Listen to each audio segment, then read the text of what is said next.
All right, thank you all for coming. I hope your phones are turned down or off. It is now 6:33, and I call the meeting to order. Would the clerk call the roll, please? King, Here. Patterson, Here.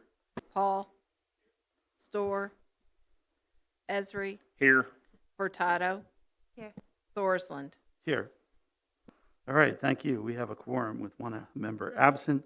I'd entertain a motion to approve the agenda and addendum. Moved by Mary, second by Aaron. Thank you, Aaron. All those in favor say aye. Aye. Those opposed? All right, the agenda is approved.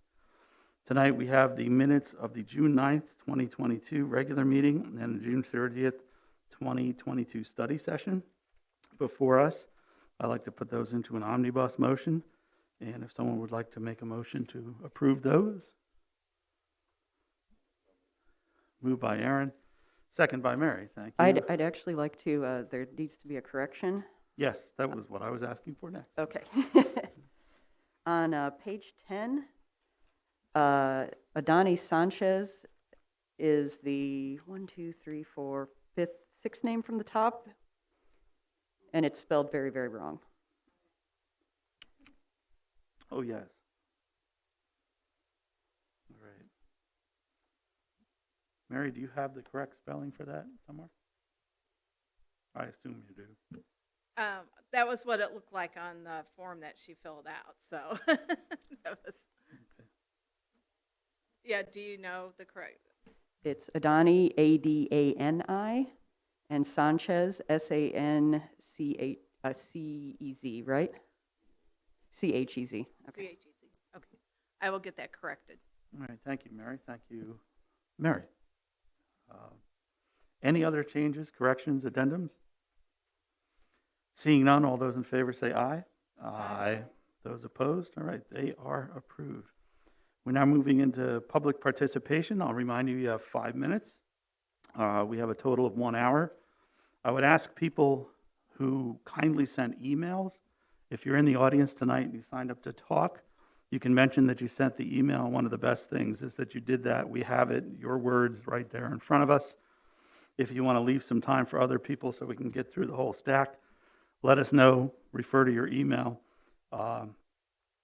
If you've spoken a lot on this, just kind of summarize what you have. I want to give everyone a chance to talk, and I have a couple of things that I'm going to read in from people who couldn't be here tonight. With that, I call Scott Weisbrook.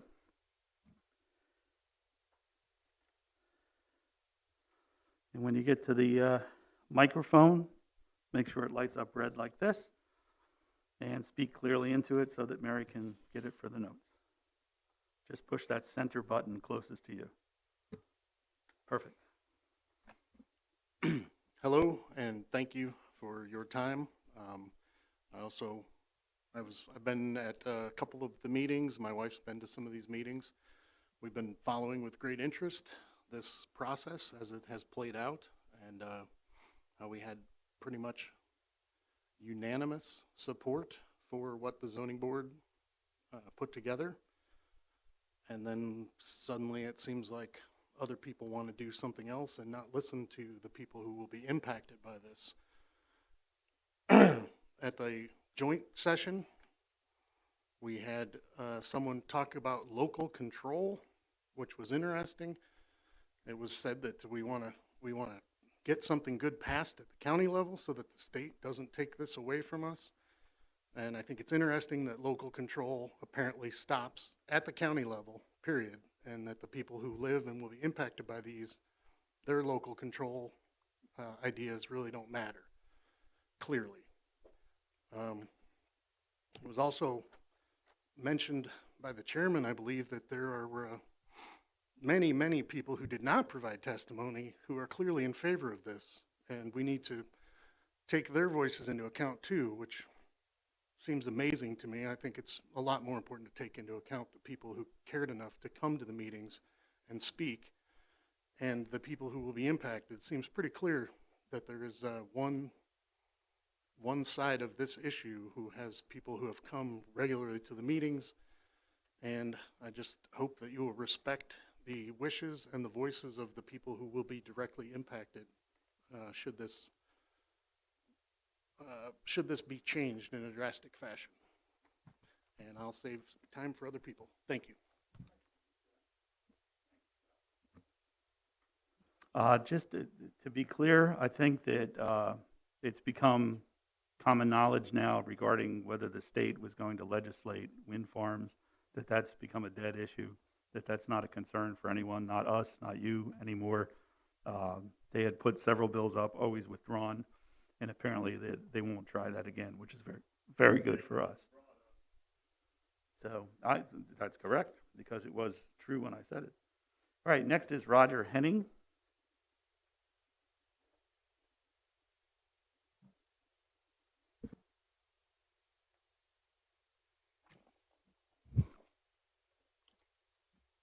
My name is Roger Henning. I live at 1664 East County Road, 600 North Philo. I just want to say I appreciate everything the ZBA did and support them and all the stuff they've done and listened to over the past few months. I'm not a paid employee of the wind turbines. I come here on my own behalf to protect what I believe is my interest and where I live. I will say I was a little upset when I left here at the ELUC meeting last time with the ZBA. I heard several people say they're really green. I didn't see too many people get in their battery-operated cars and drive away. I also would like to know these people that want the wind turbine at Meadowbrooks if they have solar panels on their house. I mean, if you're green and you're going to talk the talk, then walk the walk. I also heard somebody say something about schools get all this money from the wind farms. I know at Unit 7, they play football on AstroTurf. Do they need more money? I think we need to look at the picture of our community and our surrounding people who live out there by where this is going to be impacted. Thanks for your time. All right, thank you, Roger. John Althausen?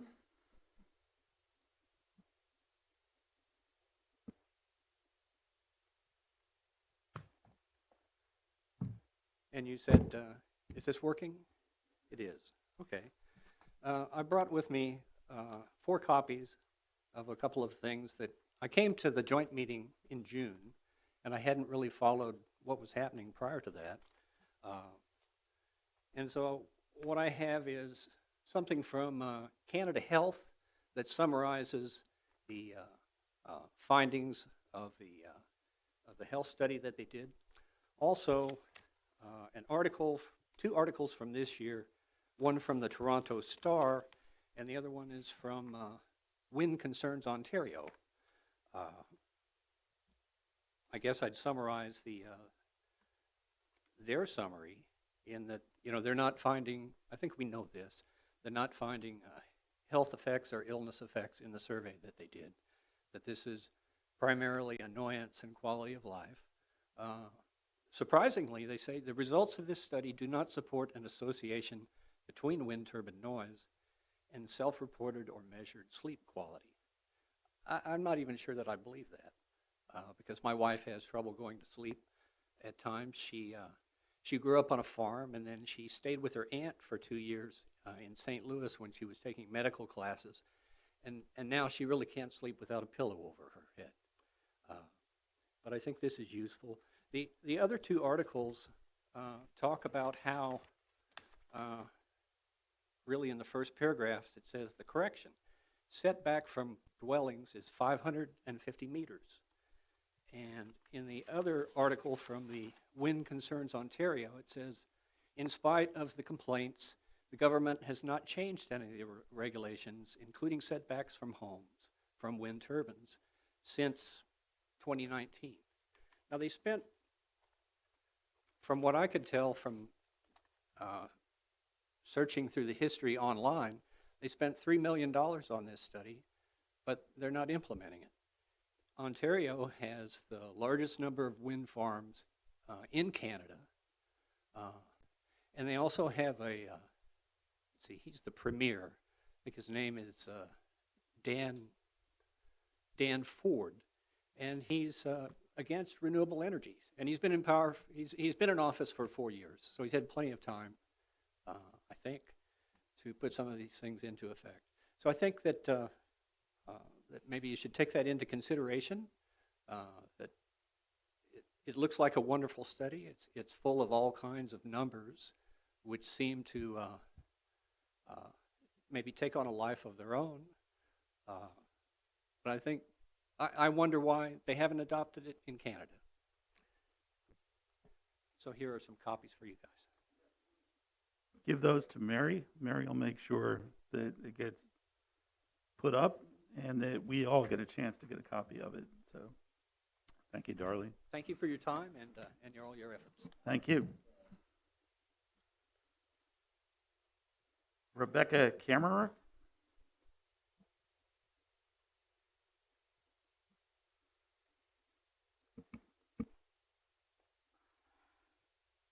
Hi, and good evening. My name is Dr. Rebecca Kammerer. My address is 1782 County Road 300 North in Philo.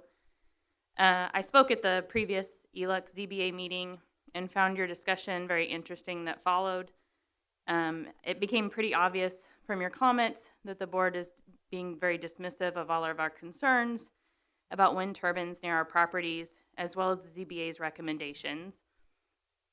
You all made some arguments trying to point out flaws in the recommendations from the ZBA, and I have to say some of them I found some inaccuracies in. The first one, which you've already discussed, was the bill at the state level. That's a dead issue right now. The second one was Member Furtado made the comment that we as residents have not presented real health concerns about the turbines affecting our lives. They at most will be an annoyance. She stated she would love the opportunity to put one at Westside Park, which was 2 blocks from her residence. She would absolutely have no issue with it. Okay, I'm simple farm girl here, so I'm gonna have to make that into a farm analogy. Instead of a turbine, why don't we put in a commercial hog lagoon at the Westside Park? How would you like that? As a professional in the livestock business, I can guarantee it's completely safe, no health concerns, as you have told us about turbines. I think you're gonna have some problems with it, definitely the smell, but to me, that is just an annoyance. Something you could live with. Secondly, Chairman Thorsland, held up a map of the county that showed there would be no place to put a wind turbine if the ZBA's recommendations were approved. He is basing that based on the setback distance, but I don't find that entirely true. The setback is 3250. That is proposed would be 3250 from a non-participating residence. So the wind company, it is still possible to put towers up, but they would need to be near households that had signed off, were agreeable to having the turbines within the setback distance. They would be participatory. So to me, that map was kind of overstating issue. There were ways around it, there were variances and such. And then thirdly, Member Furtado also concluded that a government should not restrict what a property owner can use their property for, kind of based on neighbors' objections. I have two examples here. I know of 2 individuals that were blocked from building private airstrips on their properties in Champaign County due to restrictions. They weren't allowed to do it. Another example would be if I decided to build a new house on my current property, I would have to tear down the old house because I can only have one primary residence. So there's all kinds of restrictions in place that we can and cannot already do with our properties. So, and somebody brought up the fact about solar panels. To me, if you want to push green energy, great. Solar panels are an individual decision. They don't affect neighbors. I'm all for solar panels if you want them. I think if you polled the audience here, many of them have them. We do have them in the country for sure. And this is just on a personal note. As a woman, in the last few months, I don't believe government officials who have no perspective or experience dealing with a woman's health should be changing legislation that they know what's best for my body. From the research I've done, other than Mr. Esri, no one on this committee lives in the rural sector or would be impacted by these proposed rules. Yet you are arrogant enough to tell every person behind me, you know what's best for our families. Please reconsider. Thank you. Ed Decker?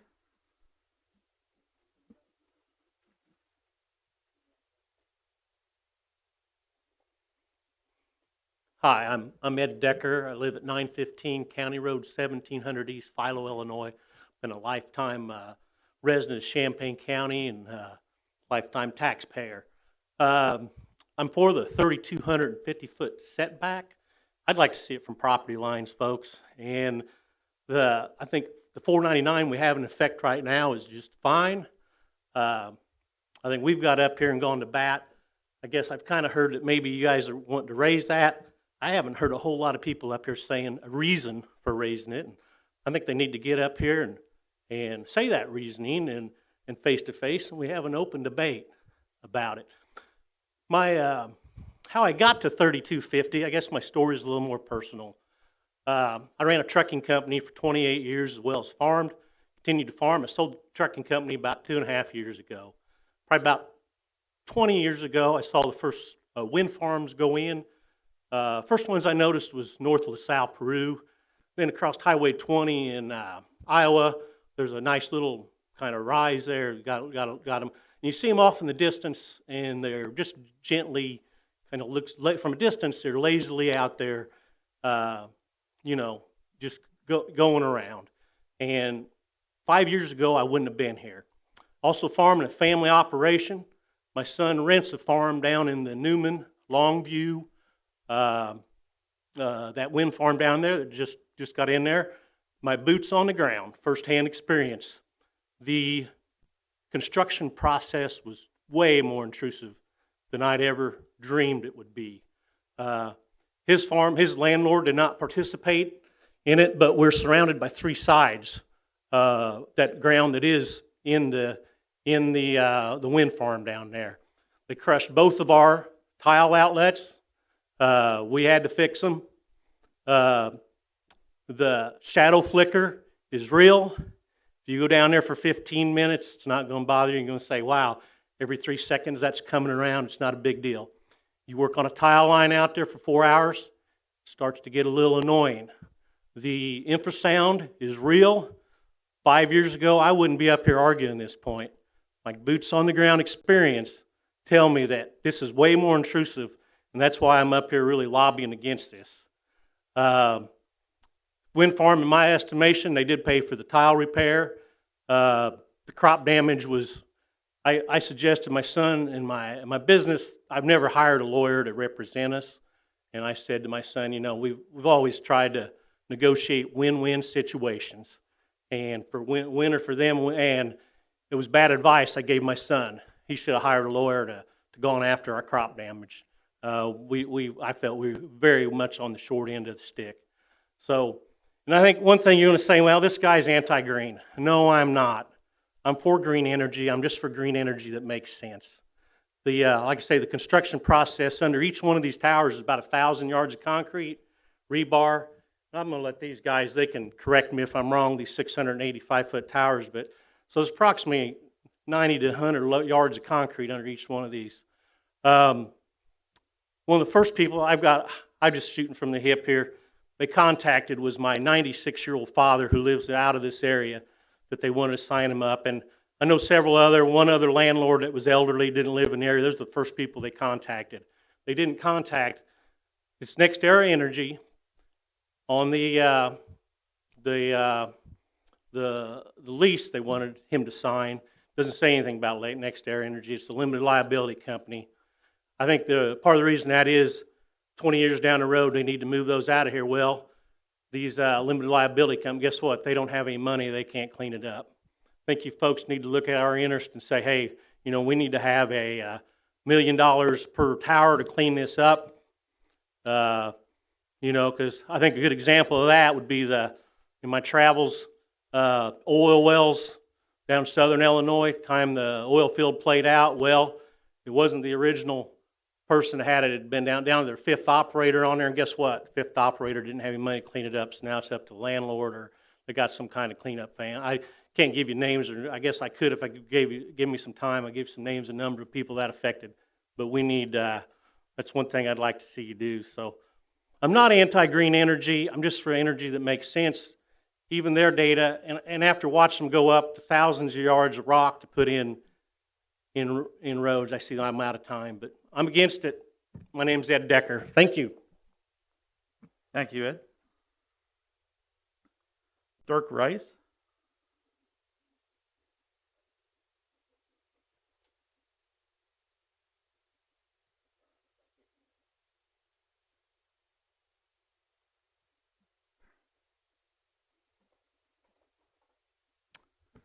Dirk Rice, I reside at 1752 County Road 800 North, Philo.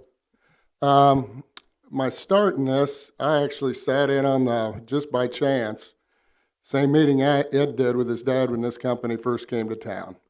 I really didn't know a lot about him other than I knew people in other parts of the state who had him, who were generally favorable to him. I have since learned that the closest any of them live to the actual tower that is generating money for them is 3 miles.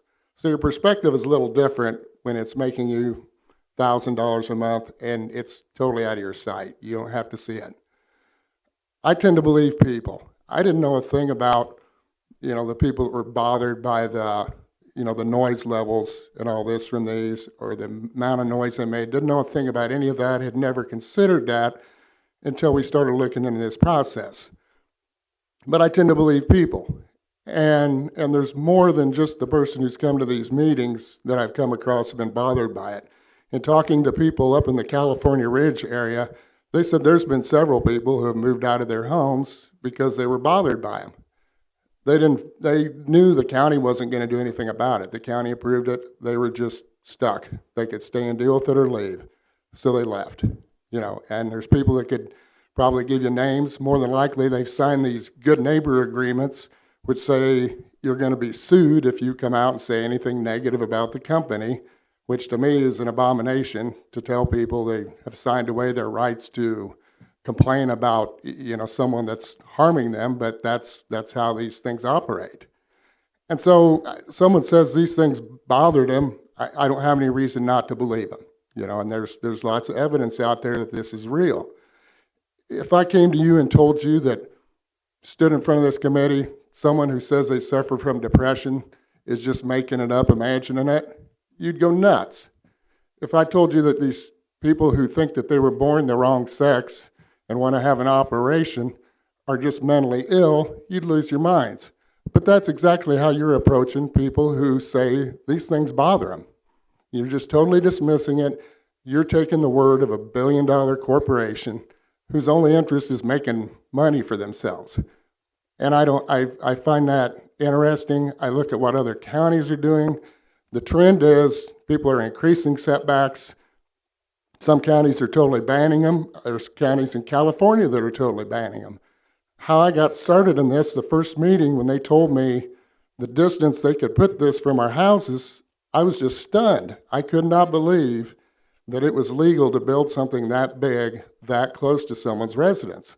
And I regularly drive through the one in Douglas County. I understand what being slightly over a quarter mile away from them means. You're not looking up, you're looking straight up. This thing's staring down on you. The shadow flicker thing, the people who live up California Ridge will tell you, that's very real. You've had someone who came in and testified to you, a neighbor of mine that has an autistic son. The county has essentially no regulations on that whatsoever. But we're going to trust the wind company because they say it's just in their imagination. They're making it up. It's not real. And I just find that bothers me. It bothers me that it was obvious when this company came to town, they already had the numbers that you were proposing in their hands. That's what they're counting on. Somebody had convinced them that those were going to be made real. Those were going to be supported. Otherwise, they couldn't have come to town with a map and started signing leases where they've got these things just shoehorned in so tight in between houses that if you increase it at all, they're going to have a problem. They're going to have to negotiate with people. They might have to move some of them.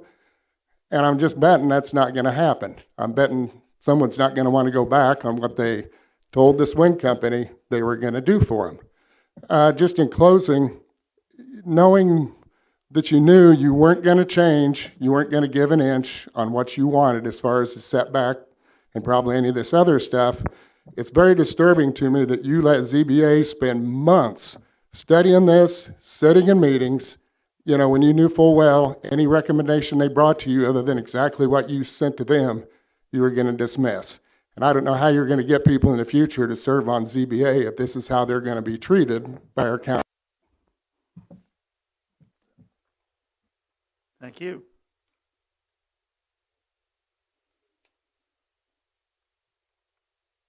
All right, Justin, or did I just call Justin?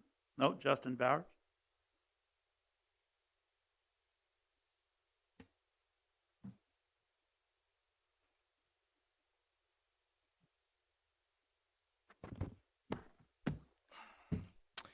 Yeah, hello. Is this a good volume? Hey folks, my name is Justin Bowers. I'm with Henker Environmental. We're an acoustic consulting firm from Wisconsin. Brookfield here asked us to provide some comments on these hypothetical noise limits you guys have shown in this table here.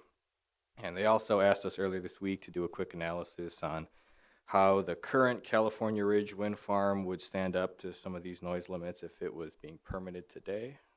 A little bit of background. Our firm, alongside Schomer and Associates, another consulting firm here for acoustics in Champaign, we measured noise levels from the California Ridge wind farm back in 2013. The survey spanned from August till November, I believe, which might seem like a really long time to be out there measuring noise, but you'd be surprised how often we have to do that for wind turbine noise because it's a unique type of noise source in the sense that the noise level that the turbine emits is correlated with the background noise. Especially in a state like Illinois, the range of noise levels that the turbine emits at a residence is often in the same range of background noise because the noise levels are correlated. What I mean by that is turbines only make noise if the wind is blowing, and they only make max acoustic emissions if the wind is blowing significantly. And when we go out to measure those, the noise from vegetation, wind distorting the microphone physically, it causes a lot of issues. So bottom line is, yeah, it took like 4 months of measurements. And the ultimate conclusion was there were no exceedances to the IPCB noise limits. We measured up to, I think, 46 dBA on an overall A-weighted basis. And the reason I'm bringing up A-weighted basis is because I'm looking at this table here with all of the proposed noise limits, and they're all overall A-weighted numbers, which is a little bit different than what Illinois currently has. The current IPCB limits are octave band limits, which if you do the math to sum all of those together, you get 51 dBA. So one might think if a turbine noise emission is complying with the IPCB limits, that means that's 51 dBA at a residence, but that would be incorrect because you got to look at each individual octave band, and I don't have a whole lot of time to get into the math, but I like to use the analogy of, let's say you're driving a truck that's hauling a trailer, and the trailer can move at 85 miles an hour, but the truck can only move at 70 miles an hour. So the effective limit of that system is 70 miles an hour, and that's what's happening with the octave band limits. So the turbines could be up to 51 dBA if it didn't have to adhere to each individual octave band limits. But what happens is it gets pinched at a specific octave band limits, and it can't raise the noise level at any other octave band without raising it at the limit it's already exceeded. So when we go out and measure wind turbine noise at California Ridge, we measured up to 46. We've measured 15 different locations in the state of Illinois, 4 different wind farms. We consistently see levels in the mid-40s on an A-weighted basis. We have seen as high as 47, but never near 51. And we took a quick look at how California Ridge, the modeled levels would compare to some of these proposed limits, which I see you've already done in a way. We did it on a noise level basis where it looks like this analysis might have been done on a minimum separation distance. So California Ridge, as it's currently designed right now, would need minimal mitigation to meet 45 dBA. It already meets that at 99% of its residents, I believe. When you get to these lower noise limits, 42, 40, 39 dBA, you start getting into a significant portion of the project that would need to be removed. I see that the numbers you have in this table are slightly different than the numbers that we calculated, and I'm assuming this has to do with how you have noise limits associated with the corresponding minimum separation. The only issue with doing this is if you have a turbine that's a certain model, certain blade type, certain hub height, that's going to have a specific distance to it. But as soon as you change that turbine model or the blade type or the hub height, that distance is going to change. Louder turbines are going to need to be further away, and quieter turbines could be closer. So I would take that into consideration, maybe not entangle the noise limits with the separation distances, but that's all I got. Thanks for bearing with me. Okay, thank you. Stephen Smith?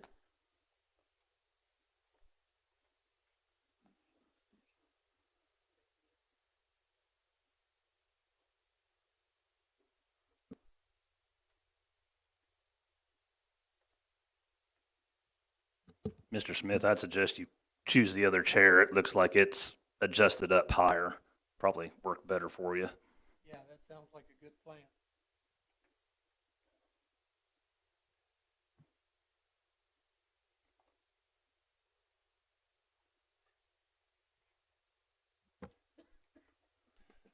My name is Stephen Smith. I live at 454 County Road, 2400 East at Broadlands, Illinois.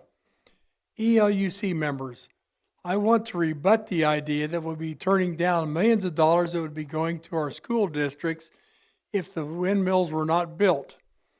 I have checked with Shiloh School District on the amount of money they have received for their district now that the windmills have been there for 2 years.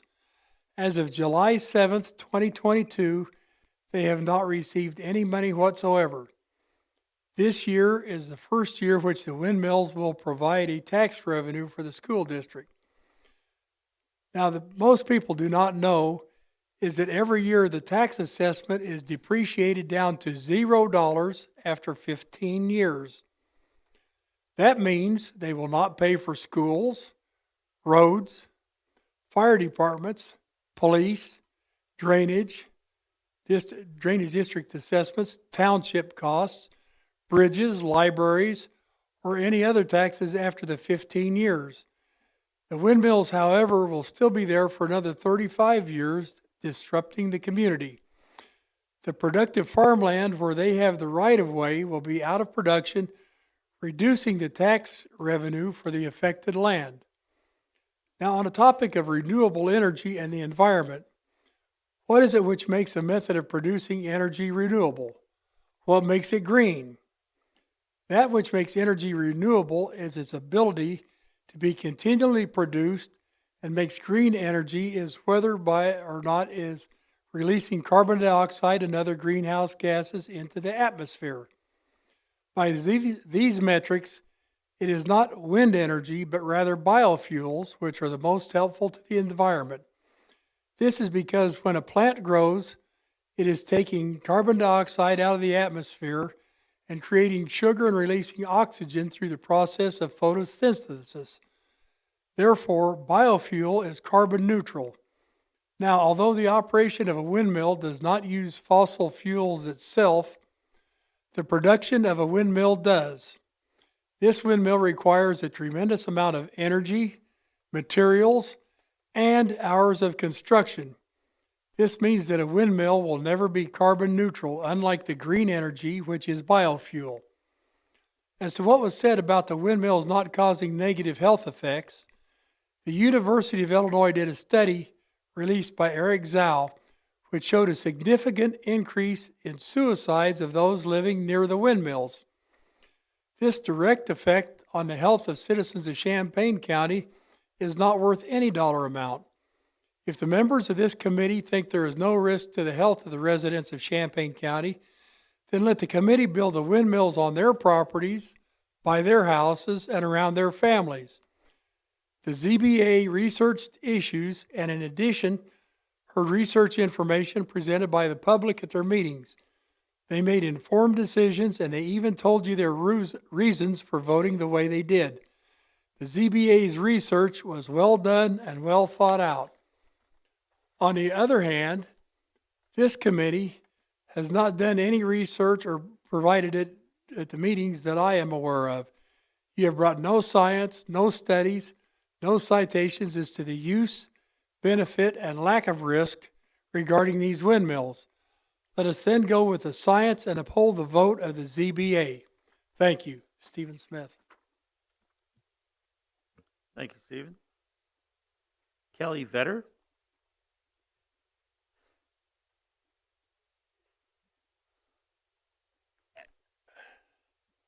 Does anybody want a copy of this? You can give it to Mary.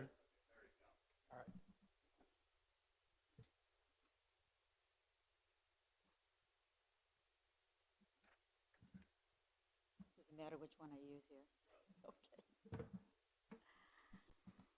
Okay. I represent the family farm at 525 County Road 2400 East in Broadlands. And I just want to bring a couple things to your attention. Just because we have a corporate wind company in the community making a land grab and handing out fistful of money doesn't mean it's the best for our community or the solution for wind energy.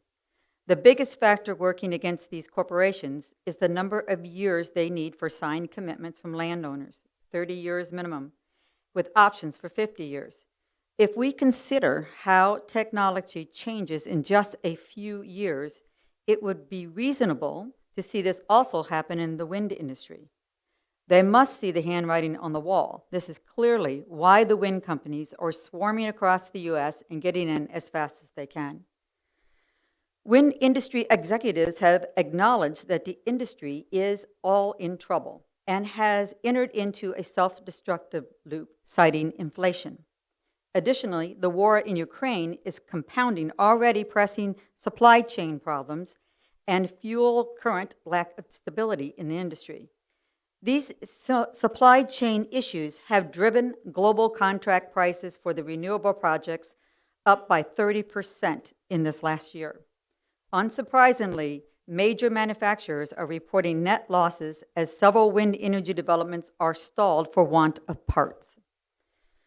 And thinking about transitioning our energy supplies requires massive amounts of specific materials and metals, including copper, lithium, cobalt, graphite, manganese, nickel, and rare earth minerals. Mining and processing them on a large scale would be a profound impact on the environment. Better alternatives are at our doorstep if we choose to open a different door. This would require patience and some forward thinking, but we are progressive, right? The most fascinating alternative is the power pod. It actually is small enough to put on your roof, in parks, and just about anywhere. And guess what? These new inventions don't hurt your rural neighbors or wildlife. They look more like pieces of art. They are not likely to lower your property value, but increase it if you don't decide to take it with you when you move. It seems reasonable to make strong wind ordinances that protect everyone, even if it means these wind corporations can't come into this county. I believe the ZBA voted unanimously to make the well-thought-out and safe ordinances to protect the rural community in which it represents. It is the community that should be protected, not to embrace the influx of money it will see. Hours of testimony were heard and examined. Maybe you need to review the testimony or hear it in person. We need these ordinances to be strong to protect the people you present. Setbacks matter, noise matters, shadow flickering matters, as well as strobing neon lights all night long. Height matters. The future you need to embrace for our community is to steer it away from big corps and guide us to more decentralized green energy that won't hurt your neighbors or wildlife. After all, aren't you there to protect the environment and our heritage, land, and soil? These giant, antiquated turbines don't have to define our future. The future we have to look forward to can be more promising. It makes more sense to have smaller, direct systems as we go forward. What can we do? We can wait for the future that holds in more personalized energy concepts, solar roof panels or rooftop wind vortex pods, to name a couple. These are units that feed into our home and electrical system and give us immediate or stored energy. It is coming. And we get the green dollars of our own tax dollars. Smaller and decentralized energy is the best future for all of us. All right, thank you, Kelly. Burke Gerzoy, and correct me if I said that wrong.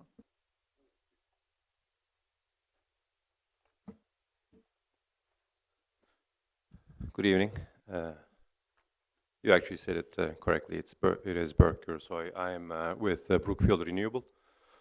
I'm a vice president of our project development group, and I'm here representing our company and California Ridge Wind Farm, which is, as you all know, the only operating wind farm in the county successfully over the past 10 years.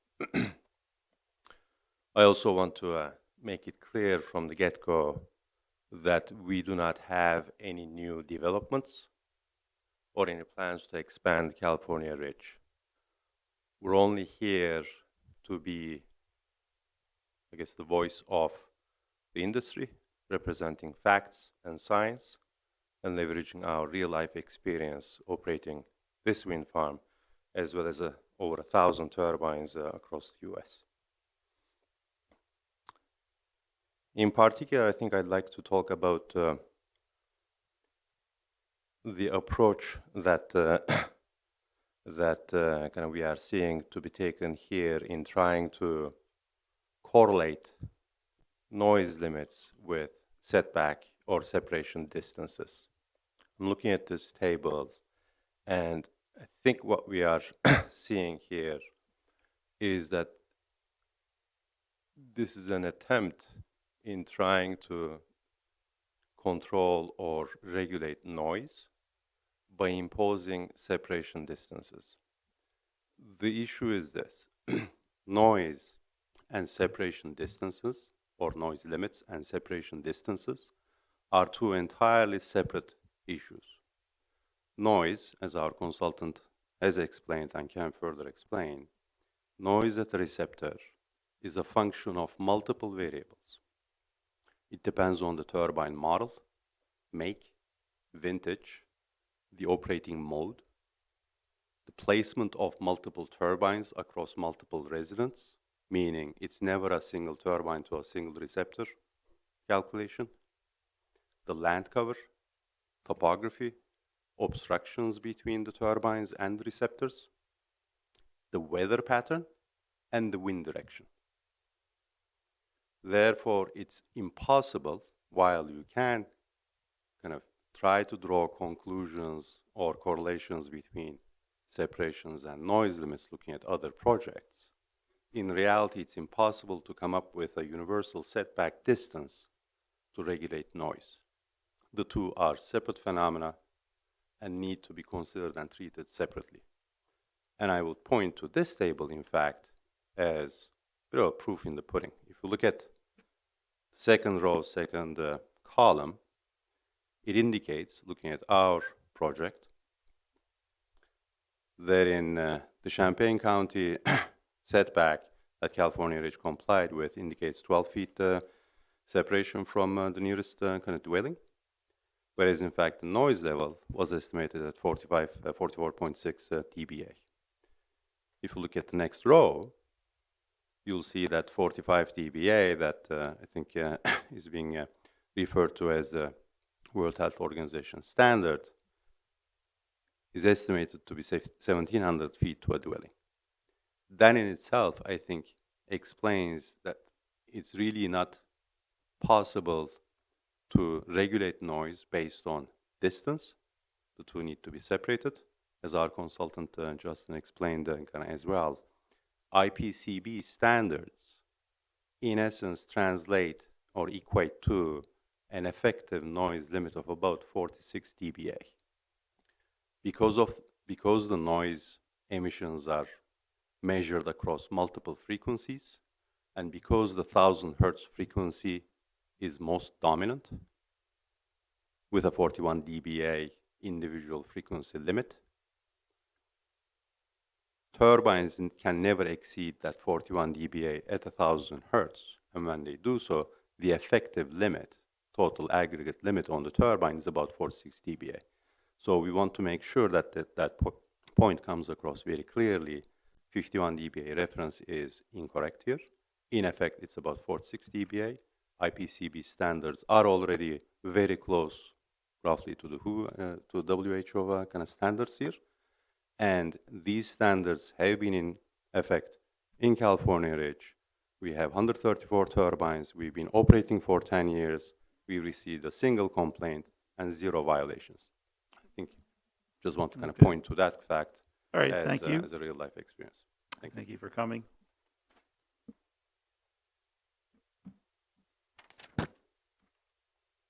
Kyle Berry.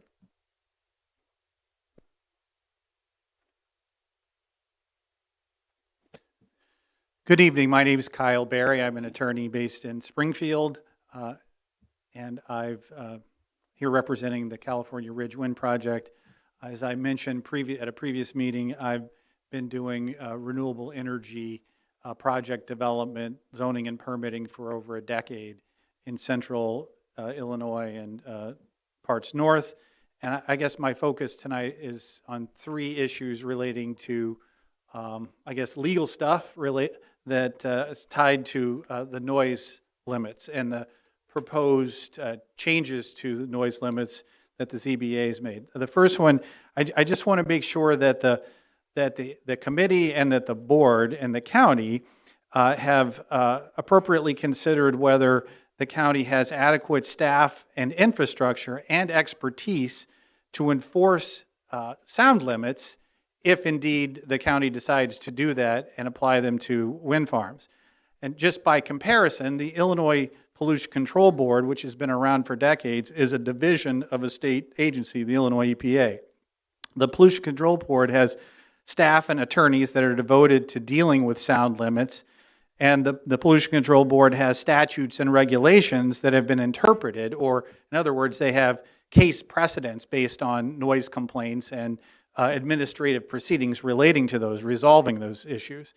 The Pollution Control Board also has an established system of procedures to evaluate such complaints, and again, there's a mechanism of due process that they allow. So I just want to make sure, again, that the county has considered that, and if the county adopts its own rules and they're managed improperly, I mean, you could potentially expose the taxpayers to liability. So second issue is, I want to make sure, again, to put things in perspective, because I've done permitting in lots of different counties, as I mentioned previously. Look at what the other counties in the state are doing, counties that have included wind farms or have had operating wind farms for over a decade, some as much as over 15 years. Bureau County, Lee County, McLean County, they all follow, in terms of noise limits, the limits imposed by the Illinois Pollution Control Board. And again, they've had wind projects operating for over a decade.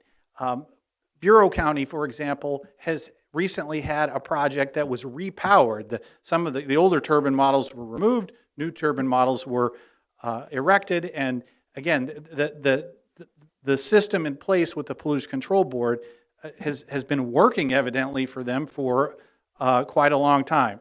Logan County is another one. They've had 4 wind projects. The first one has been operating since 2008 or 2009.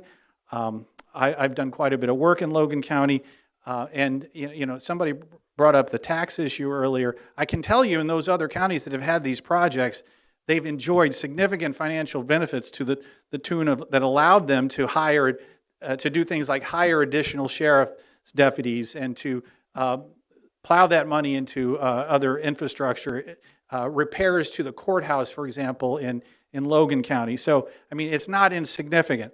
And then there's Champaign County, where you've had a project that's been operating for 10 years. And as Mr. Gersoy said, there just haven't been any verified exceedances with respect to the PCB rules. So the third point I want to point out is, or the third point I want to make is that just again, by comparison, the Pollution Control Board rules apply to all source emitters, all emitters of sound. What's being proposed by the ZBA would single out a particular source, wind farms, right? First of all, you got to ask the question, is that fair? I mean, there are other similarly situated entities or projects would not presumably be subject to the same limits. And I think that, as I think I mentioned before, I think that singling out a particular type of project could raise equal protection concerns. So definitely something you should look into. And then the last point I want to make is there was a discussion earlier. One of the gentlemen said something about how the taxes are the projects that are depreciated to zero. I'll just refer you to the Department of Revenue's website. They have a tax bulletin that explains how wind farms are taxed. I'm sure you're aware of how they're taxed because you've been taxing California Ridge for 10 years. But thank you for the opportunity, and thank you for your hard work on this stuff. All right, thank you. That is all the witness slips that I have. Is there anyone else in the audience who would like to speak? There you go. If you want to come up and very carefully say your name and address so that Mary can get it written down so you don't have to fill out a form. Where's Mary? Mary's right there. So Hi, make Mary. sure you say it nice and loud. Adam Watson. Have you been here before? Adam Watson, 1590 County Road 400 North, Philo. Couple statements, I guess, in regards to the last two speakers that were up here.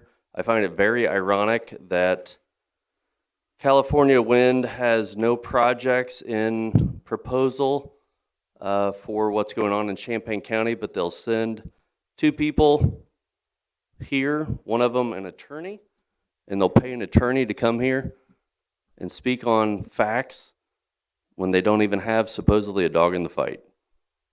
It's the only thing I have. All right, thank you, Adam. Anyone else? I see another hand up. Same rules apply.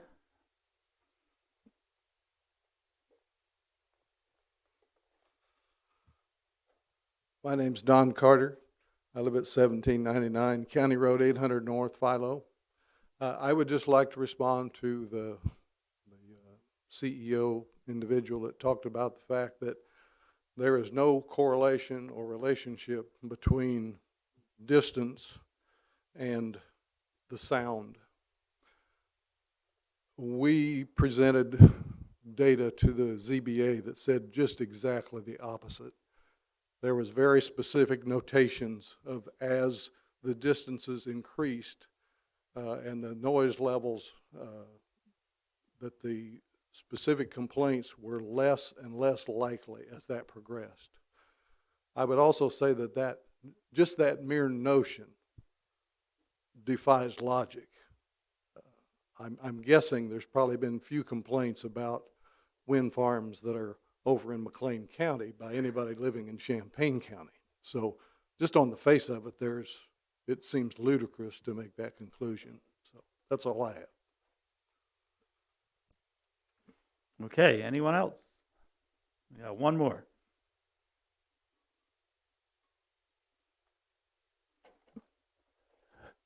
My name is David Bosch. I live at 2265 County Road 300 North, Broadlands. The windmills are 3 miles from my house. I look out the south of my window watching TV, and that's all I see is blinking lights. I look north to Royal, I can see them in the morning, and that's all I see is blinking lights. And I did not move there to look at blinking lights. It was also brought up about the school board. The school does get money for about a year or two, but the state turns around and takes that money away because they're seeing the schools getting money from somebody else. So the state cuts their money. So they're really living off the same money as they were before the wind farms. And I don't, unless you go down there watching them build the towers, you have no idea how. We've got the best farm ground in the world, and they're taking, while we're feeding the world with our ground, they're taking away, putting these towers up. They got long driveways. People have no idea how much road work they could do, how many tiles they crush when they're going through the fields. This land will never be the same as what it was before they put them in. I mean, they say they can come take them down, but it'll never be like it was. And are we willing to do that to our grandchildren, to take away this wonderful ground? I say that it's sort of a it's big money grab up front, but we have to live with it in the long term, and I don't think that's very good. So that's all I got to say. Thank you. All right, one more round. Any more hands? Okay, we got an email from Ted Harkey, who couldn't be here tonight, and I want to thank Steve Smith for bringing up the topic.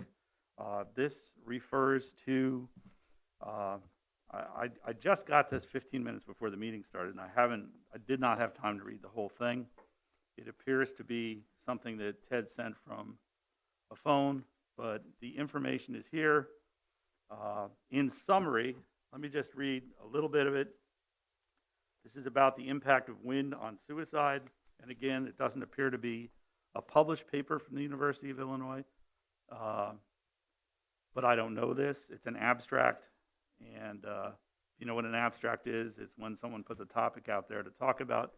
It basically talks about current technology of the wind turbines and what they do, which is convert wind into energy. The claim here is that they show robust evidence that wind farms lead to significant increases in suicide. And I, meaning Eric Zoe, explored 3 indirect tests of the role of low-frequency noise exposure. First, the suicide effect concentrates among individuals who are vulnerable to noise-induced illnesses, such as the elderly. Second, the suicide effect is driven by days when wind blows in directions that would raise residents' exposure to low-frequency noise. And third, data from a large-scale health survey suggests increased sleep inefficiency as new turbines begin operating. I'm not going to read the whole thing into the record, but we are going to put it up on the web so that you can all read it and make it available to everyone. Again, we just got this, so we might bring it to the next meeting. We'll see. Or maybe Ted will be here himself and he can read it in through public comment. But it will be available. Mary will make sure it goes up on the web, and there'll be a link to the article. I think the link is in here. So thank you, Steve, for bringing that up to sort of preview what I was going to do later on. With that, one more chance. Anybody have a hand they want to raise? Okay, seeing none, we're going to close public comment. Thank you all, and thank everyone who sent emails to the board. We do read these. We may not respond to everyone. I have several dozen of them. I appreciate all the input. I do. And I know the other board members do too. So, and feel free to email again if you need to. Communications. Does anyone on the board have communications? And welcome Mr. Storr to tonight's meeting. All right, seeing no communications, we'll close communications. We have new business items for information only. I just want to start with, this was something that Susan Monty, who retired, has worked on very hard. We're used to seeing Susan here. Anyone who's been to ELOC meetings, amazing amount of work. But John has now have to take up the mantle and can explain the Champaign County Resident Tire Collection on August 4th. Okay, today was the first day of the resident tire collection. There's 2 locations, one at the CU Public Health District in Champaign and one at the Urbana Township Road District.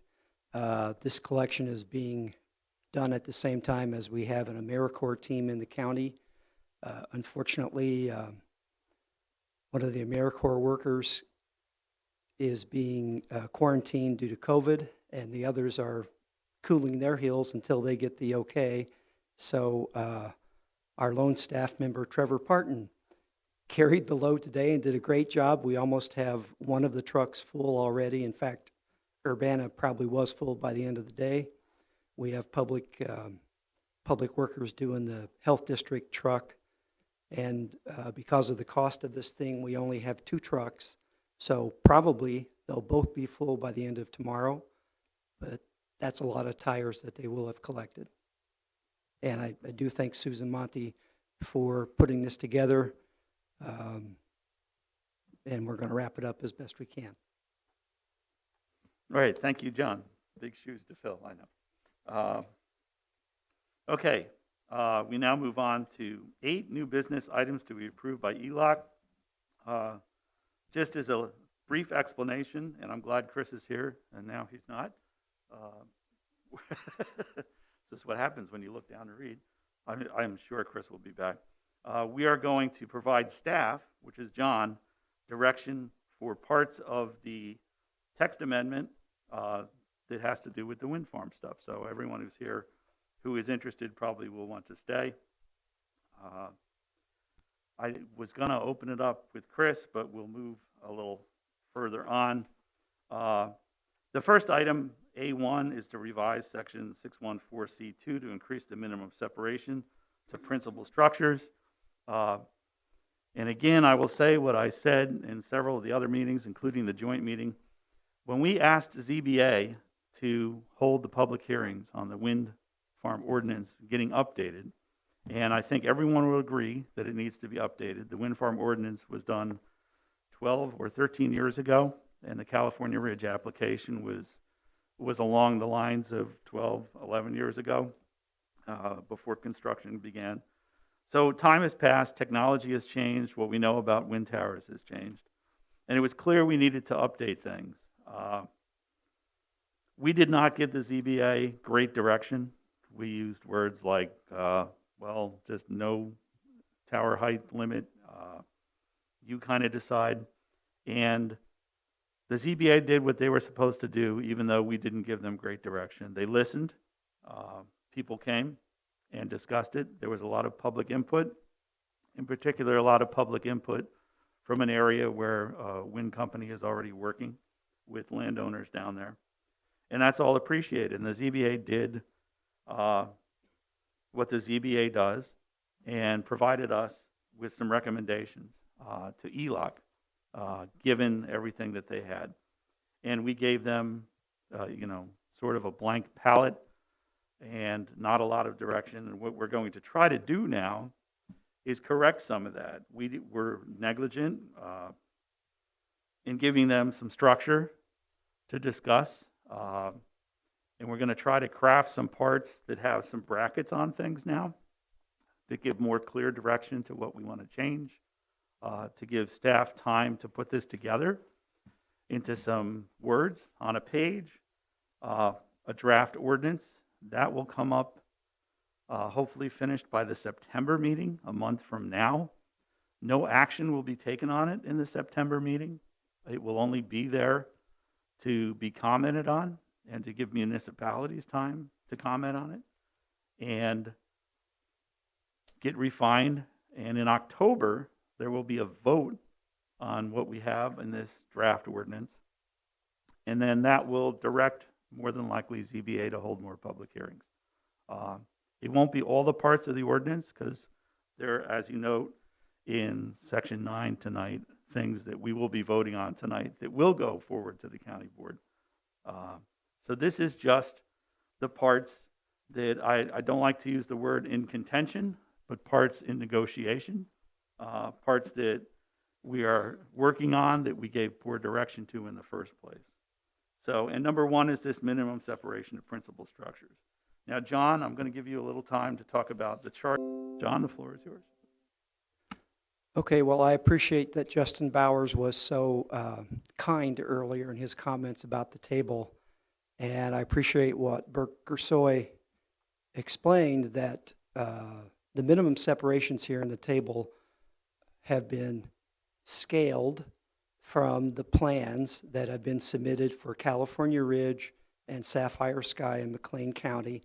So those plans are always at a very small scale. Anytime you scale from something like that, you're liable to make errors, which can actually be quite large. Plus, in an actual wind farm like Sapphire Sky, there's no house that's just affected by one turbine. There's multiple turbines. Now, California Ridge is so small that we have some pretty good data on individual homes. So anyhow, these are all approximate numbers, and we've been able to go back to both those plans and estimate what a separation for 45 dBA would be. But again, the 45 dB line in this table is not 45 dBA, it's the 45 dBl DEN that the WHO adopted in 2018. That means annual average day, evening, night level. The letter from Henkard Environmental that was submitted for that June 30th hearing, that letter talks about that kind of a noise level. But this is the best we could do in our office to report on a 45 dB noise level. And there again, for each of these, we say, what if that were applied to California Ridge? What would it have done? That is a completely artificial exercise because designing a wind farm is a terrifically complex thing, and going back after the fact is really artificial, but it's the only thing we can do. So for the 45 dB noise level, we think there would have been a 26% reduction in the number of towers. And that's the first change. And again, the reported noise level for California Ridge, the highest reported noise level was only 44.6. The highest reported noise level for Sapphire Sky was only 43.4. They're both less than 45, but adopting a 45 dBA limit would actually reduce the number of turbines. Next is 42. That's the Pollution Control Board actually has a noise limit for dwelling to dwelling, and that's 42. So any noise level lower than 42 for a wind farm says you're going to hold the wind farm to a lower noise than what your neighbor could do. I've talked a little bit about that with the ZBA. They think that's warranted because of the 24/7 nature of wind farm operation. The letter from Henkard Environmental back on for that June 30th meeting talks about, yes, many people think wind farms operate 24/7, but they really only operate during certain wind speeds. So that's a point of contention. 40 dBA was the World Health Organization standard from 2009 to 2018. We estimated 2,360 feet for that. And again, adopting that would have reduced the number of turbines by 47%. Finally, down at the ZBA recommendation back at the June 30th meeting, we talked about how the ZBA recommendation would have meant there would be no California Ridge wind farm, zero. That 3,250 feet separation to property line is the second most restrictive separation in the state of Illinois. It's not the first. Iroquois County has that title and probably going to stay that way for a while, but 3,250 to property line would have meant no California Ridge wind turbines. If you take the 3,250 to a dwelling, it would have reduced it by 63%, and there would have only been 11 turbines. Now, again, the California Ridge in Champaign County is not a wind farm on its own. It's a small part of a much larger wind farm. So I don't know at what point the number of turbines becomes so small there won't be a wind farm. But again, this is just to illustrate as best we can what these effects might be. Now, Dr. Schomer is the one that recommended 3,250, but in fact for 39 dBA, you can have a much smaller separation and still have a noise level of 39 dBA. We estimated that to be 2,800 feet. And at 2,800 feet, again, same noise level. At that, you get you gain 3 turbines. And anytime we set a zoning ordinance limit, we're always fighting this tension between protecting the rights of the neighbors versus honoring the rights of those who want to do that thing. In this case, host wind farm turbines on their farmland. So we're always trying to find the sweet spot between the rights of the neighbors and the rights of the owners.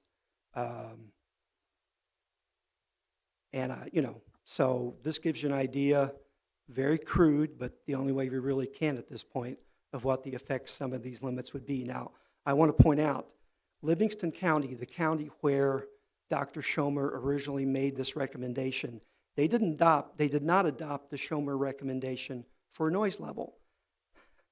They adopted a 3,200 feet separation to a dwelling, and they kept the Pollution Control Board noise level. And you can do that. But in fact, in Livingston County, well, Livingston County is a really unique example. But anyhow, the point is, Livingston County follows the Pollution Control Board, but they adopt this tremendous separation. McLean County follows the Pollution Control Board. They have a slightly larger limit, larger separation than Champaign County, but they still follow Pollution Control Board. So we could still follow Pollution Control Board and increase the separation. That's not helping you a lot tonight, but this is the best we could put together, and maybe it opens some ideas for committee members. Thank you, John. Any questions for John from board members? All right, seeing none. Well, yeah, but that's not how this works. So, no, I'm sorry. Yeah, you're welcome to call John at any time and ask questions, but we don't do a dialogue with staff and with the public. You had your chance, and now it was John's. With that, I'm open to some dialogue from the board about what we think the minimum separations, and I'm going to say this, I appreciate what was spoken about tonight, that we as Champaign County clearly don't have the expertise or the agency to go out with staff we don't have, with equipment we don't own, and take sound measurements from existing turbines, or model the sound level of a turbine that's proposed but not yet built. We don't have that. But we're being, the ZBA recommended, despite that we put in sound limits. Long ago, when we wrote the ordinance that we have now, the reason that the Illinois Pollution Control Board sound limits were used was because we knew we didn't have the capability to be the people who enforce or measure or monitor or take care of complaints of that. We had even, I think, less staff at that time. The Illinois Pollution Control Board, as pointed out, has staff, equipment, expertise, and decades of experience in taking care of these things and enforcing these things. So we use that as our guide for sound, and we turn the handle that we can turn, which is setbacks from participating and non-participating landowners. And I'm talking a lot about this because I was the chair of the ZBA through the original wind farm ordinance when I wasn't even supposed to be the chair, but the chair had a letter of intent from a wind farm, so I got to be the chair for the wind farm ordinance. So we had a lot of long meetings with a lot of public input and then a lot of deliberation to come up with the existing ordinance that we have. It's clear that the setbacks that we have now are not long enough. Despite that, as pointed out by John, the loudest noise actually measured at the California Ridge was 44.6, which falls well below the 51 dBA. And oddly, sort of matches what McLean County does with this much greater setback. So they wind up with the same amount of measured noise. They have a longer distance. So it, to me, means a couple of things. The modeling the California Ridge did, or the type of turbine and the particular height, is different than what McLean County is doing right now.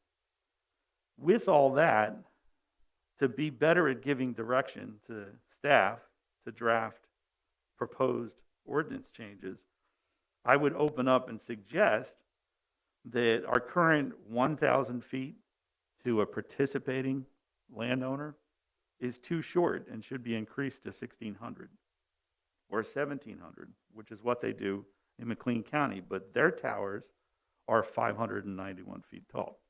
They're 92 feet taller than our limit. And to non-participating landowners, increase that to 2,000 feet from the dwelling. Why? Because we've always given more space to the non-participant. That's what we did. We did it with 1,200 feet, 200 feet probably doesn't make a lot of difference in anything but sound pressure. And sound pressure is interesting. You have to look at it like a balloon. The sound isn't from the wind turbine directed at John's house. It's directed in all directions at all times. So as you blow up a balloon, the skin surface area gets bigger and bigger and bigger. And with that, there's that drop, the square root of it. It drops quickly as you go further away. You double the distance, you drop the sound by 3 dBAs.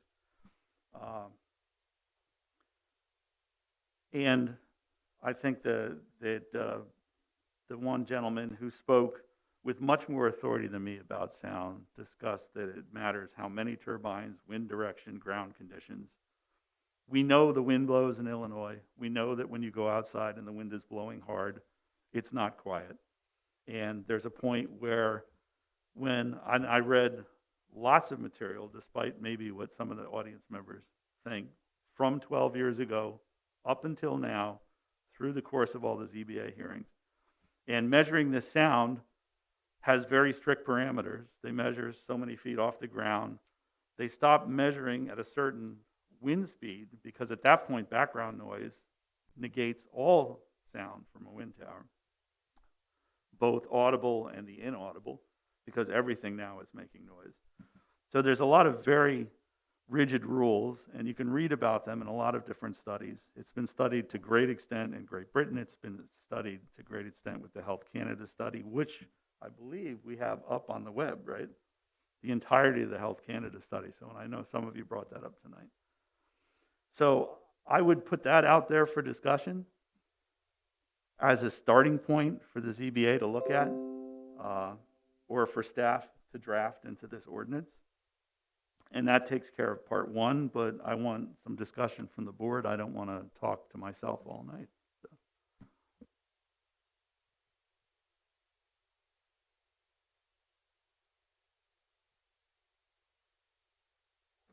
Does anyone think that this is a bad idea? And again, this is the knob that we can turn because we're not really experts in sound, but we know how to use a tape measure. So, Aaron? Thanks. I guess first off, okay, yeah, I'll admit we don't have enough staff to go out there and enforce this. But if you based zoning on the amount of staff we have, we would probably have very little to none in this county because we don't have enough staff. We get things done, but it's not always on the most timely basis with what the load is in planning and zoning. And the idea that that alone should keep us from setting limits on something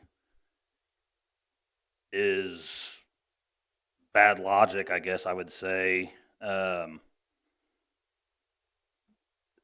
model, you can model stuff. Okay, I'm sure there's different modeling out there. You can get different results for what you want it to be.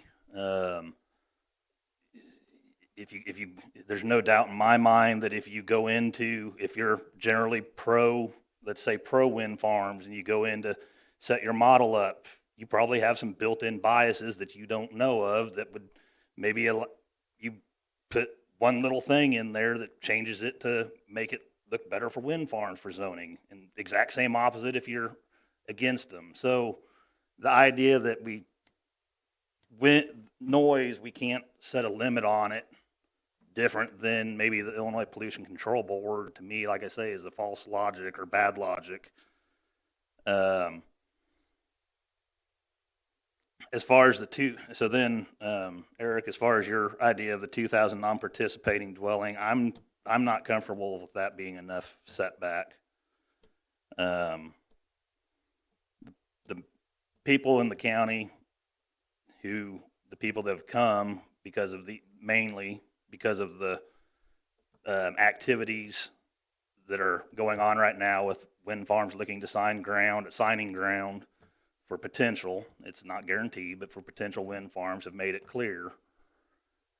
And these are the people that are going to be directly affected, that they would like the 3250.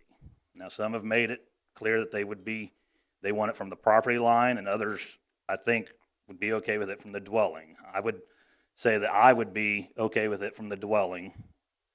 That to me would be somewhat of a compromise with probably what the majority of them, the people in the audience tonight, would want. They would probably like to see it from property line of non-participating. But I would think 3250 from a residential, that can be a bit of a compromise. I still don't believe, as has been said, and we've all heard it, that if we were to set such a limit, that truly keeps new turbines from being developed. It makes the wind companies work harder to put them in. Is that a bad thing? No, I don't believe so. The idea that it should be a cakewalk for them to put in a wind turbine doesn't fly. I mean, not that anybody suggested it should be just an automatic grant or automatic right.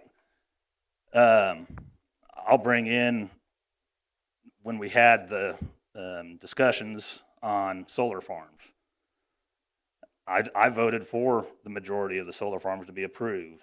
Well, I can draw a distinction between a solar farm and wind farms in that solar farms are basically low to the ground and very little noise from the inverters, which will, in our ordinance, are to be in the middle of the solar farm, the farthest away they can be basically from any surrounding neighbors. Well, wind turbine, it's up in the air, and it does have all the concrete in the ground, and it does have the compaction, and it does have noise that changes that you can't necessarily model for every occurrence. It's been said tonight that it's hard to model because of things in between turbine or any noise emitting source in a house or wherever you're measuring it to. So the sound, although right now we're talking about the setbacks, but it's all tied together. The idea that sound doesn't come into it with setbacks because it's too hard to model. Well, it may be very hard to model, but it can be done. I don't know how. I'll admit I don't know how we would enforce it if there was to be a complaint come up.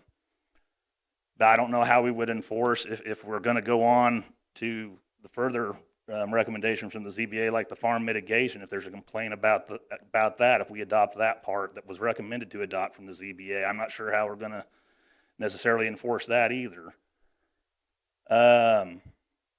So yeah, I would like to see the 3250 from a residence where we set our setbacks at, and let the wind farms negotiate in good faith with the neighbors, the non-participating neighbors, should they want to put a wind farm in Champaign County. Thanks.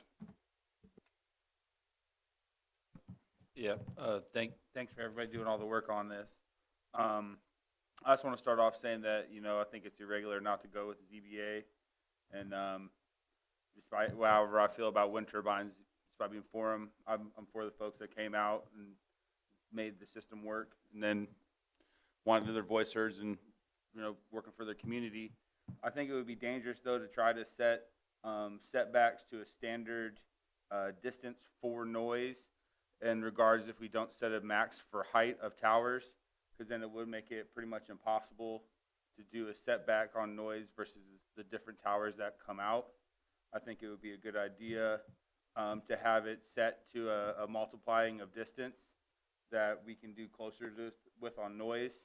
So if we can't come up with a solution on tower height, that we could then come in, find a common ground where these people can have their needs met, and we can still, as a county, meet the energy needs and growing businesses that we have.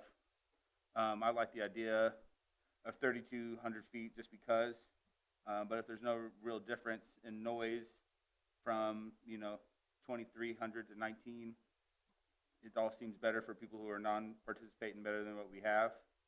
I think it would be pretty impossible to tell the distance, so I think it would be in our interest to go with, for the non-participating, the max distance we can. I'm okay with 1,000 even for people who are to participate because it's choice. But I really think that has to go with, as long as, 1,000 feet won't mean much if we put in, a 650-foot tower down the road, then the whole metrics of our distance to noise is totally changed. I think that should be in account for sure. Outside of that, I would like to follow as many as the ZBA's recommendations as possible. Thank you, Jacob. Yeah, and you're jumping ahead, because I think that we also should suggest a maximum tower height that would be the standard in the ordinance, and then anything that was ever proposed higher than that would require its own unique waivers and hearings and things. And you're correct. Early on, the idea was to make a multiplier of the tower height, and that affected distance. Just to jump ahead,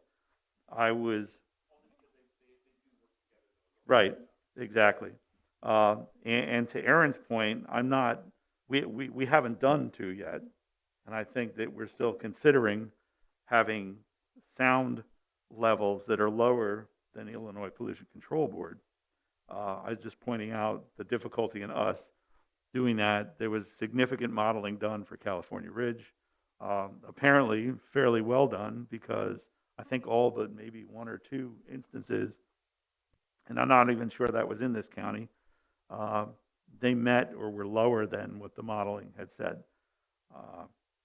So the modeling seems to work fairly well, and that was backed up by actual measurements. So maybe it's better if we kind of lump everything together.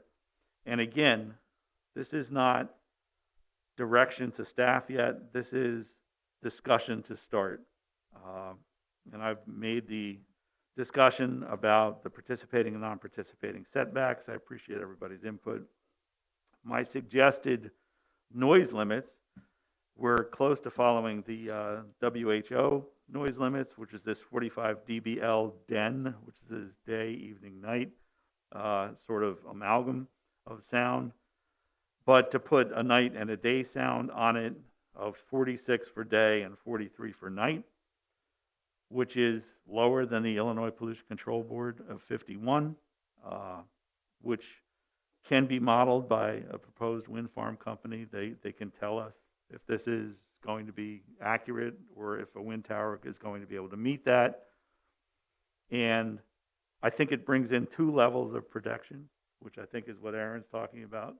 We have a distance, and we have a noise limit, and I intend to, that we should have given the ZBA a tower height limit. And my initial number for that was 600 feet, which is 101 feet higher than what we have now, because our wind tower height right now is actually 499. It's not 500. And I'm not sure why we made it 499, but at the time it seemed like a great idea. The new towers are much taller. Other counties are allowing things that are much taller. I don't think that something over that should ever be allowed without its own unique application, that they should come and make an argument that this tower needs to be 625 feet, and we want to apply for a waiver, and we have agreements from surrounding landowners, things like that.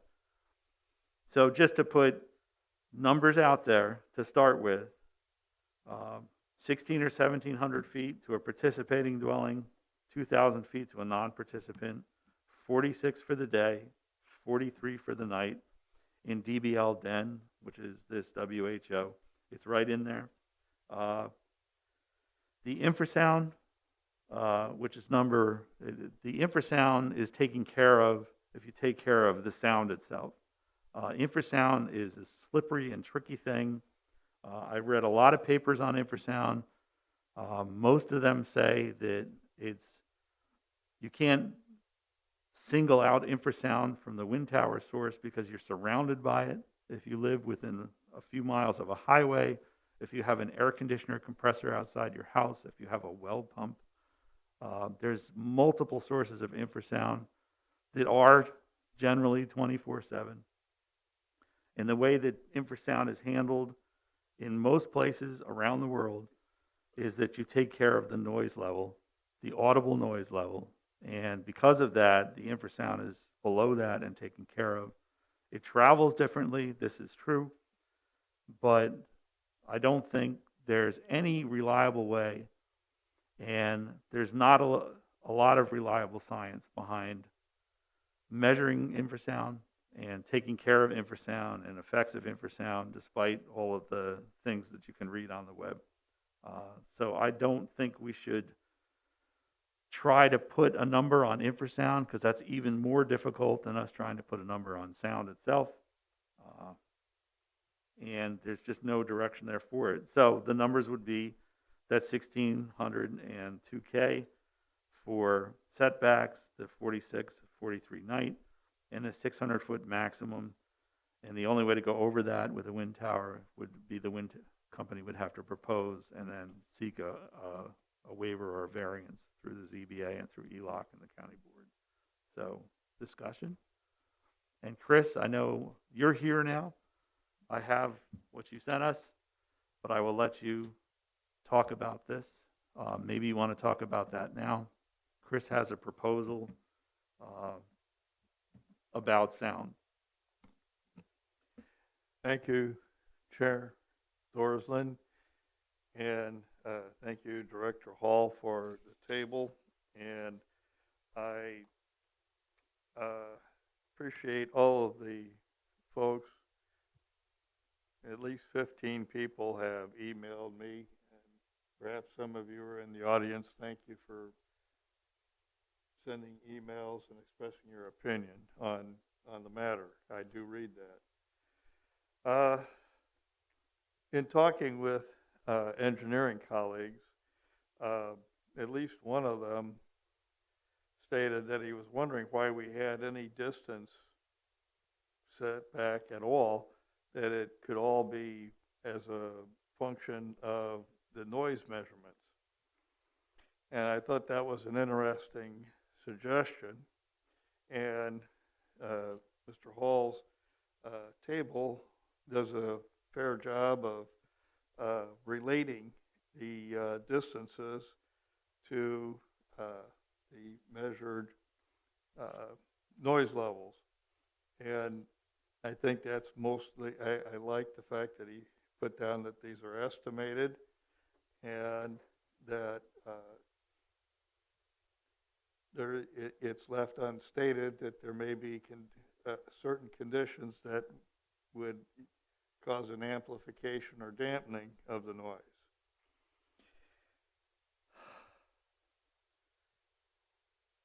Going to the suggestion that I sent to the chair, because I didn't expect that I'd be able to attend this evening, but we hurried back. So, it'd be easier for me to read. Thank you.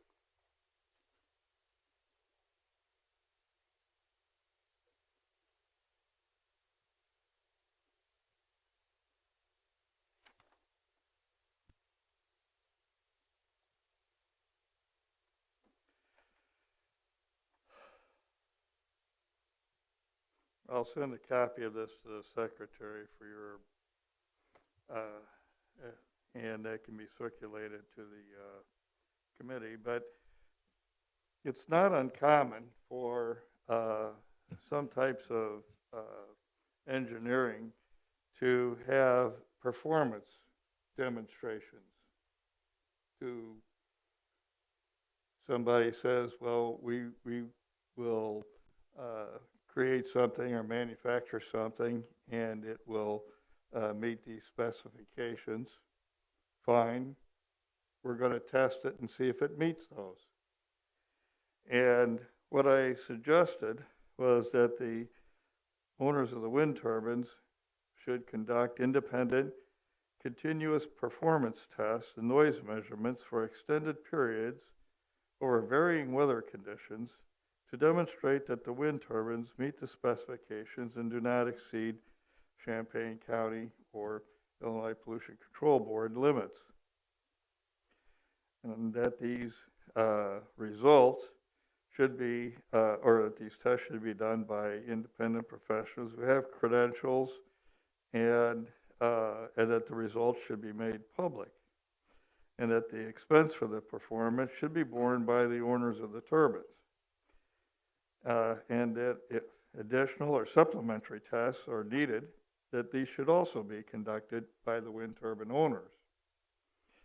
And results should show noise in exceedance of limits, the duration of exceedance, and maximum and duration of maximum limits or maximum measurements. That there should be chain of custody of the measurements at all frequencies. Weather conditions should also be recorded. And that the measurement station should be distributed in such a way that directional noise is observed and measured. Probably many of you remember that the old adage about that a count can be exact, because that's an integer, but a measurement always contains error. That's just part of the process. And that performance test should include an error analysis and identify sources of error to the extent practical. I also go on to say that complaints by landowners should be supported by tests conducted at their own expense or that of the county, but fully reimbursed with compensation if they exceed the Champaign County limits. I don't expect that there will be an exceedance, because it would be not in the interest of the wind turbine owners, but that a 5% limit of error should be considered the extent of measurement error, and that remedies might be to request a variance if they exceed the limits, request a variance, make agreements with homeowners, restrict the hours of operation, or other strategies. I don't, these are suggestions.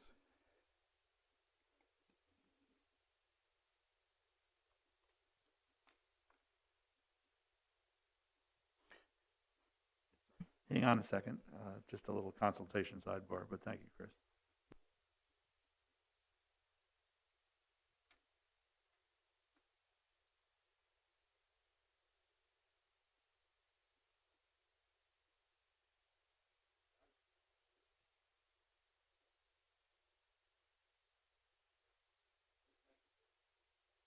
All right, so in summary, what Chris is proposing is that, and thank you for sending this morning, is that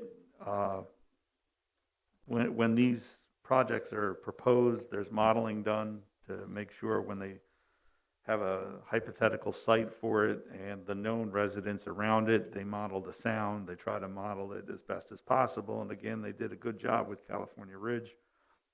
It seemed to be a fairly accurate thing, and I'm sure the technology is better now than it was then.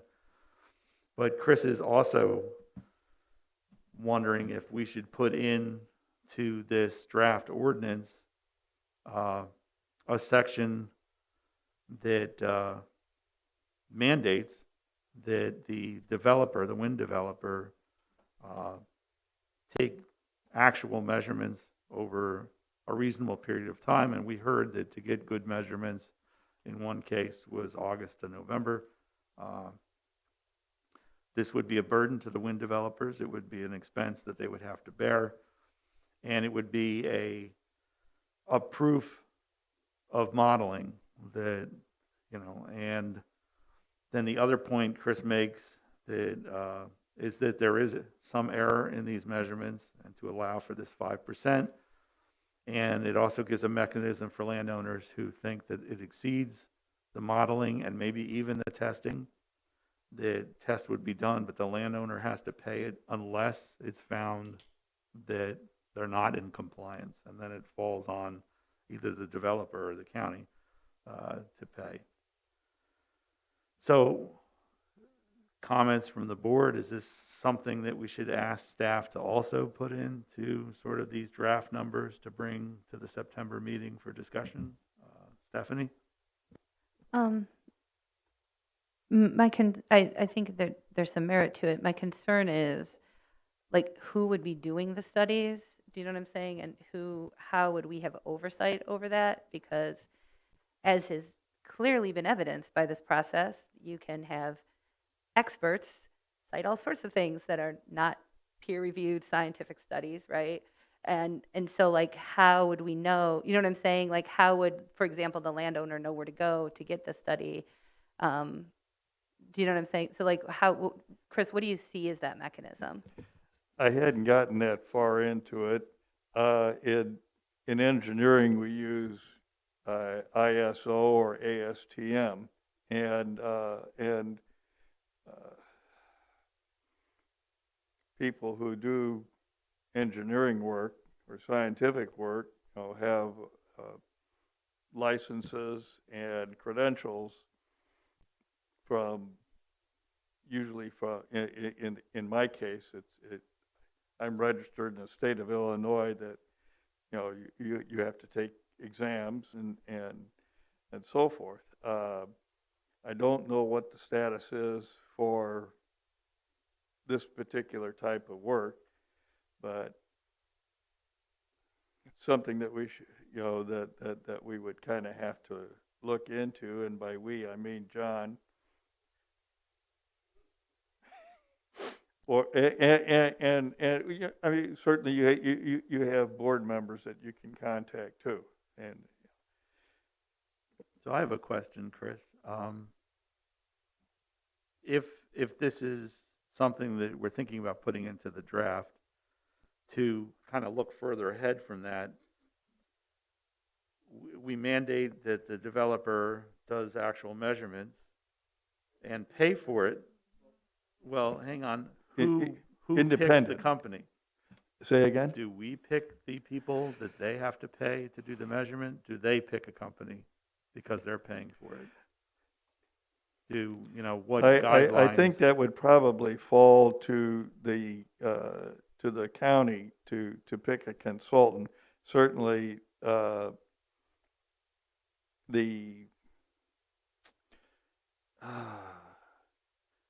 of that's a bit tough, but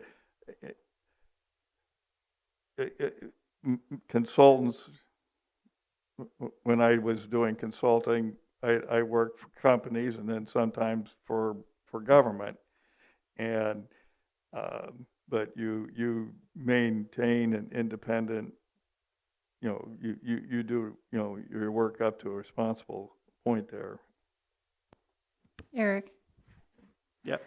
Potentially, the county could use a short session to pick consultants that were available. I wouldn't necessarily, maybe an RFP process or some kind of just process by which we generate a list of possible choices, just like we would for our contractors that do construction work and other things. And it would just be a list. It wouldn't necessarily mean that we have to pick the exact one, but we could have, pick one of these 6 or whatever. Thank you for mentioning that. And there's a distinction between a request for a proposal and a request for qualifications. And we would probably look for a request for qualifications.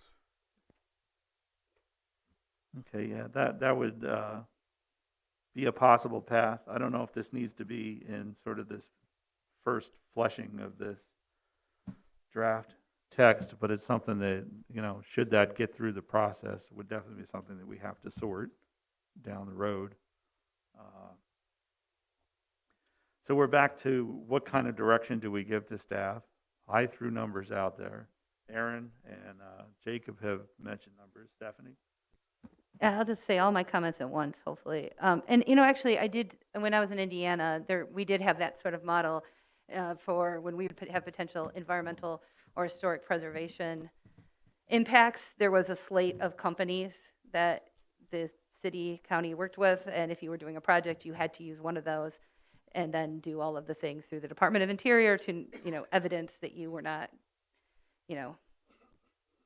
impacting things either environmentally or historic. So that what Darlene suggested would be model. So now that I've kind of wrapped my brain around that, yes, I would be okay with putting that in. Just one point of clarification. I just want to make sure that I understand the, for participating, was it 1,700 feet or 1,600? I kind of felt like I heard both. Okay, which one should I be commenting on? Sorry. Well, I enjoy even numbers, so I started with the 16 and the 2,000, Okay. but I think 17, that's another 100 from a dwelling. Right, so just basically, just to sort of comment on a few things that have been commented on that inform, I don't think this is any secret. I believe that wind energy is a viable source of energy production and that we should be encouraging it in our county. Some of the things that, I just want to respond to some of the things that were said. All energy production, no energy production is carbon neutral, completely carbon neutral. All production of energy takes some energy.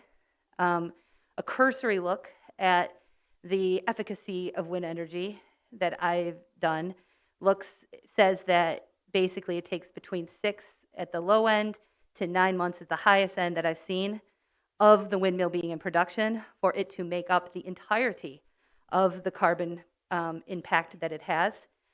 April 28th, 2021 study by Forbes, which is by no means some left-leaning type of thing, said that wind energy, if you look at the lifespan of wind energy and the same lifespan of, for example, coal-fired plants, is 99% more efficacious in terms of carbon impact than coal-fired plants, 98% more than natural gas plants, 75% more than solar panels, and the only main scale energy production source that has less carbon impact is nuclear. I would also say in response to the Zhao paper on suicide, as far as I could tell, Dr. Zhao has submitted that to the American Journal of Economics, which sent it back to him for revise and resubmit in 2020. I don't believe it has ever been published in that or any other peer-reviewed journal. And I will also state that the linchpin of that study continues to be the 2009 Pierpont study, which I've spoken at length about in this body, and the sort of lack of any sort of scientific methodology behind that study. And then I would further say, in terms of that, even within his summary of that study, he acknowledges that there is no epidemiological basis for what he's doing. In fact, what he's trying to do is use that study to build out an epidemiological basis, right? Like he's trying to contribute to that body of literature, which I commend, but I don't think we can, if you understand what he's trying to do, it's not accepted science, and that's putting it mildly. Okay, so for all of those reasons, I'll stop talking. I'll support the IPCB, the 1600, the 2000, the 46, the 43, and the 600. Okay, well, the 46 and the 43 is not supporting the IPCB. It's basically going below that. I will support that, but the IPCB would be for the sound, correct? Like, oh, I see what you're saying. You're going to go an extension of the IPCB. Yeah, we're actually thinking of lowering it lower than what Illinois Pollution Control Board has, which is that 51 dBA. Right.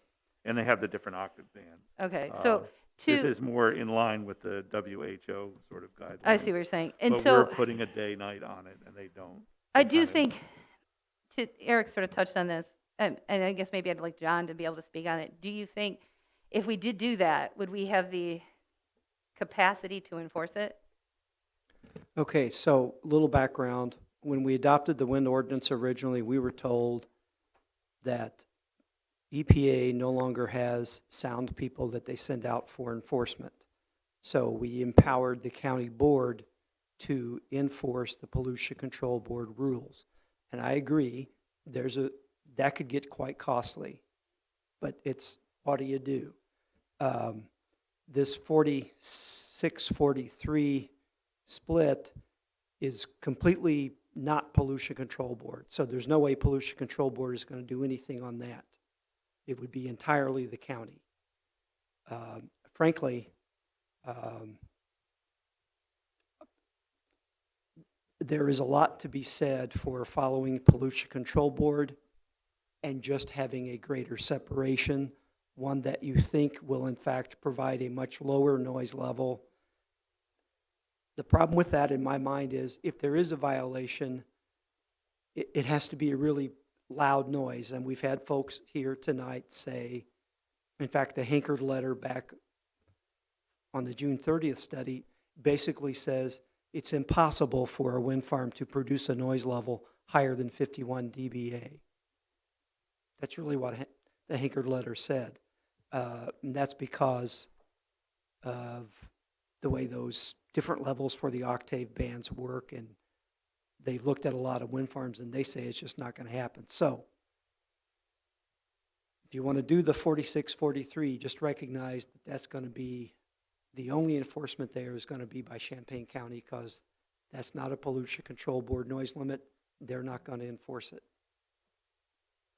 So that said, I would prefer to just stay with the IPCB, but given the public comment that we've had here and trying to respond to it, I could live with the 46-43, but that is on the outer bounds of what I could live with. Yeah, and the idea, and again, all of this is going to be put into a draft ordinance for discussion. This is not, none of this is set in stone, and it will all be voted on down the road. I could accept that as a compromise. And tying in with Chris's proposal that, you know, actual measurement be made, and Darlene's proposal that we get a list of qualified people from an RFQ to send out to do these measurements, we're sort of already have accepted that we're going to become the agent to do this, and that we know we're not going to have the Illinois Pollution Control Board doing it for us. And again, I'm trying to answer, and after doing a lot of reading and a lot of looking at studies worldwide,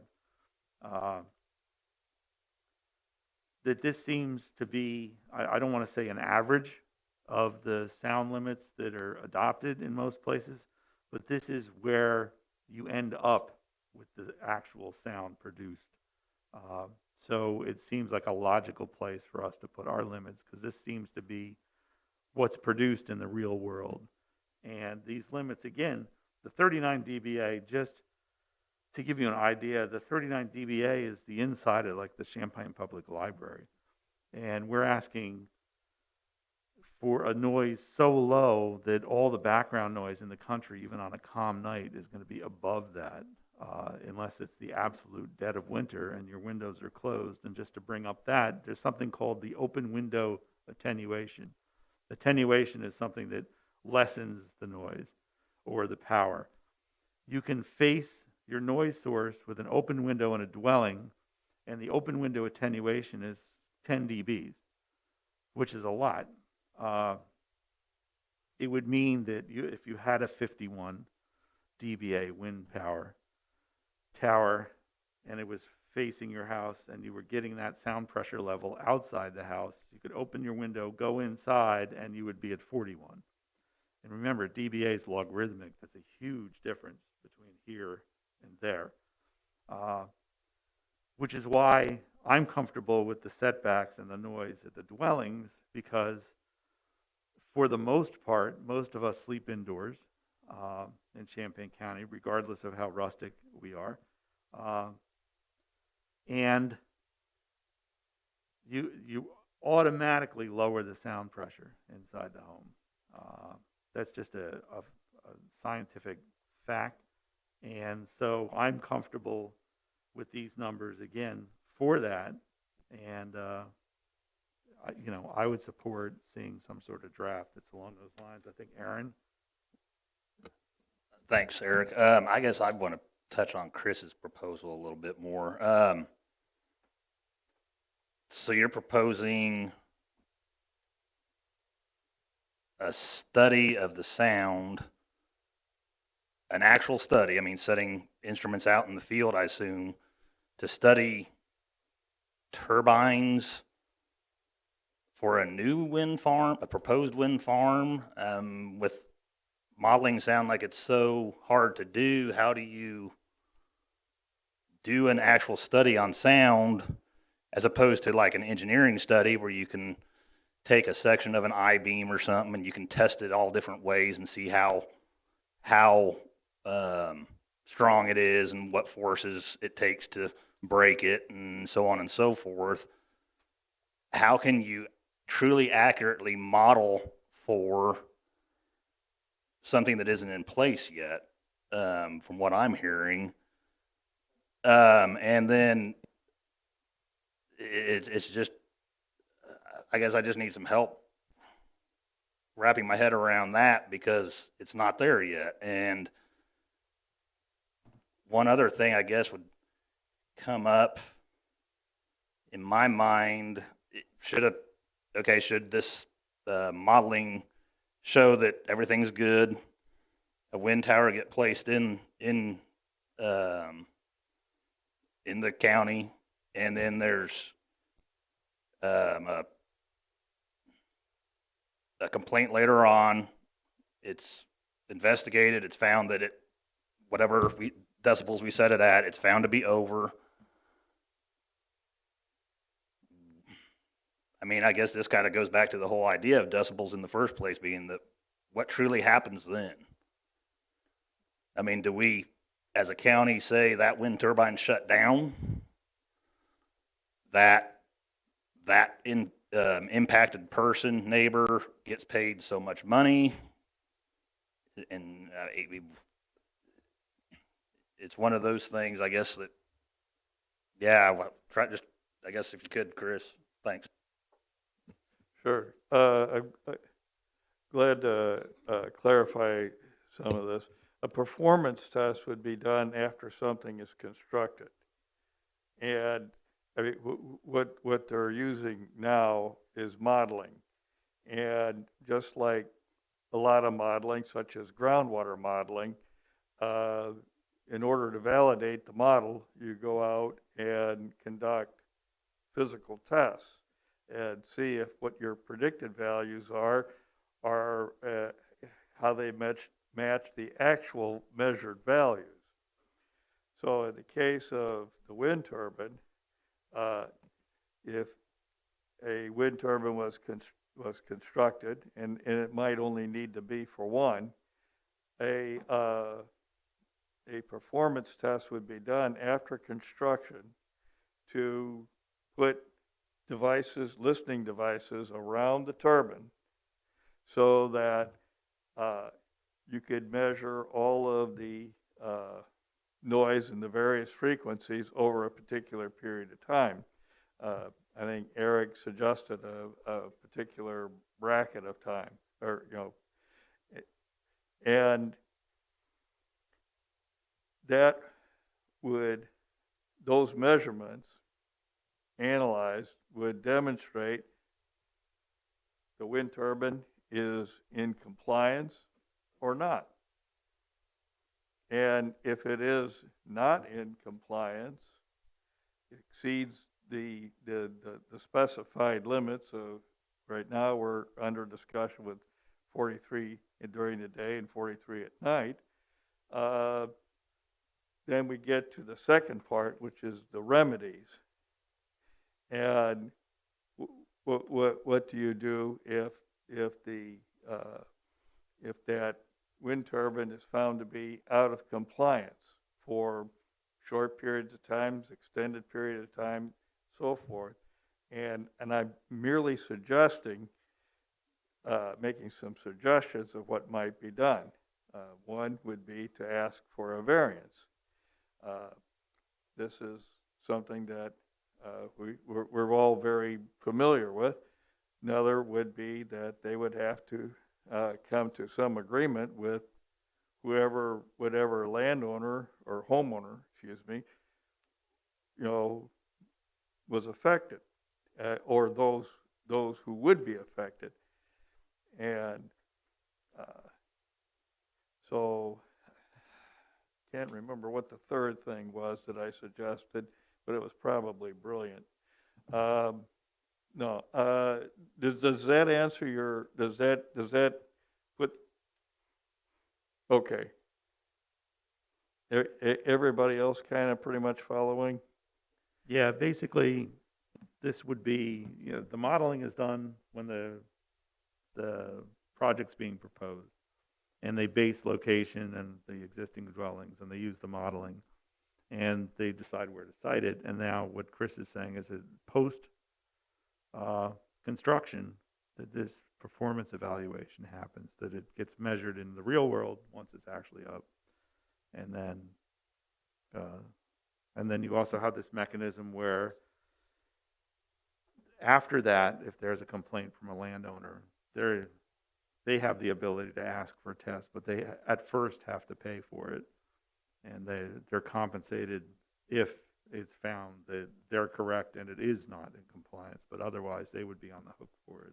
So I don't know how many people would take people up on that. Yeah, looking at my note, I said making agreements with homeowners, restricting hours of operation, or other strategies.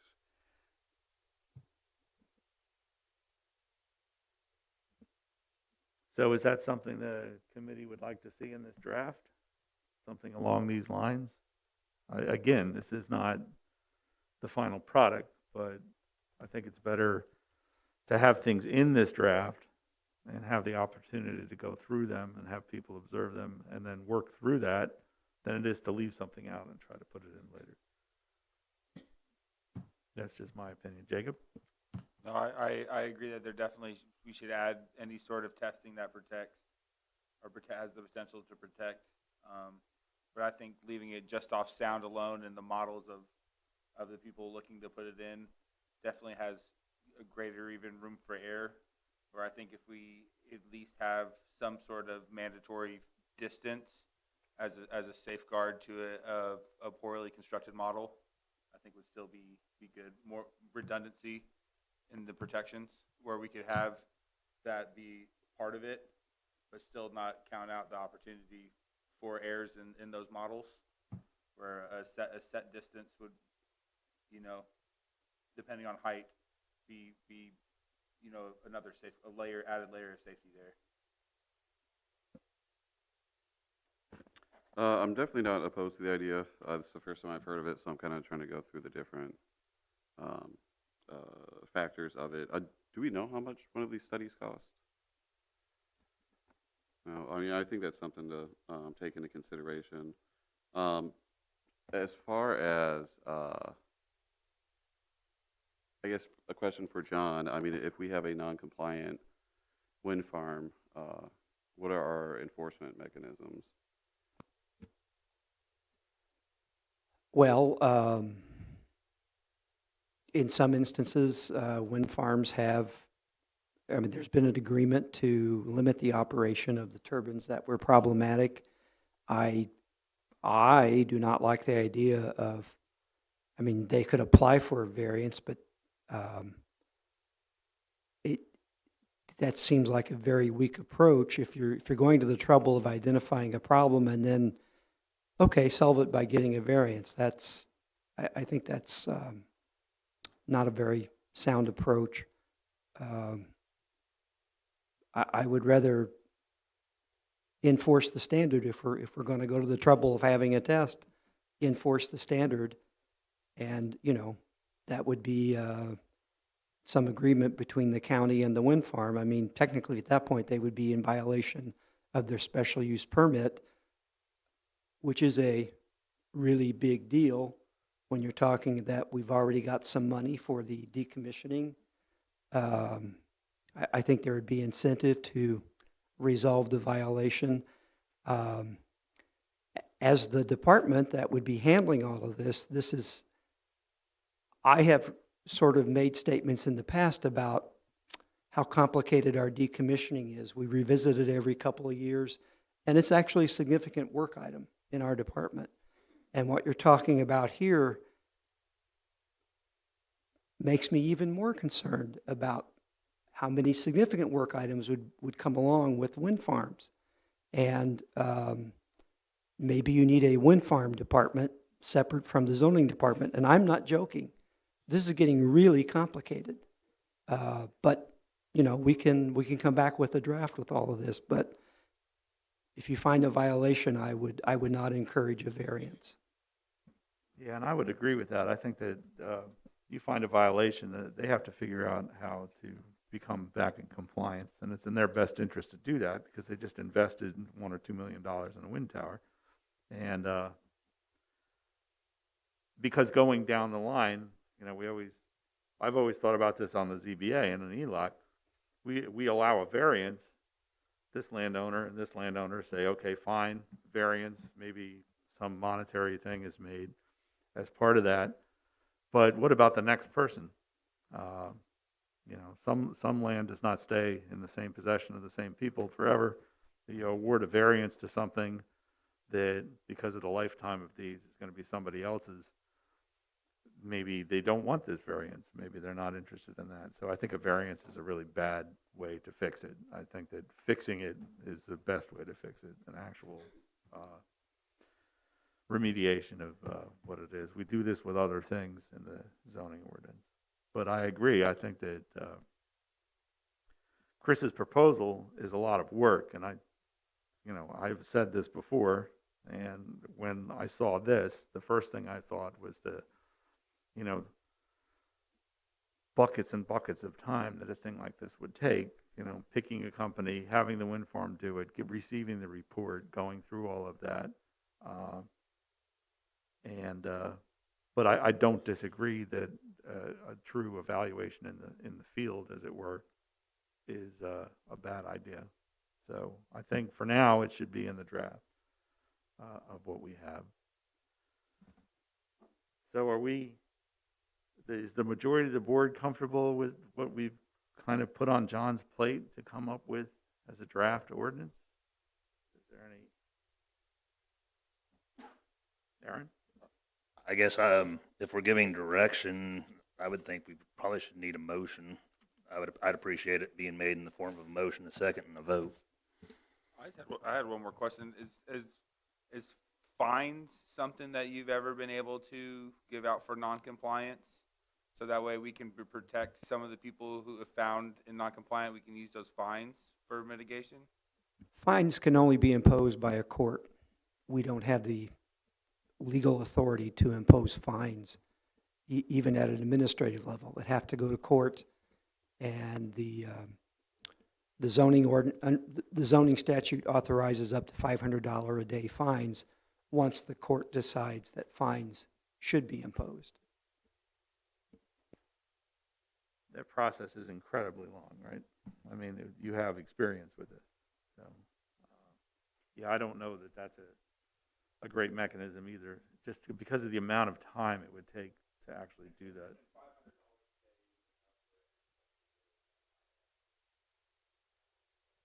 I think the end result of finding out that it's not in compliance with what it was modeled at and that it's legitimately measured to be too loud is to fix the problem. If that means at night it doesn't turn, or if they, when it gets to a certain, I think the biggest complaints aren't at high-speed wind.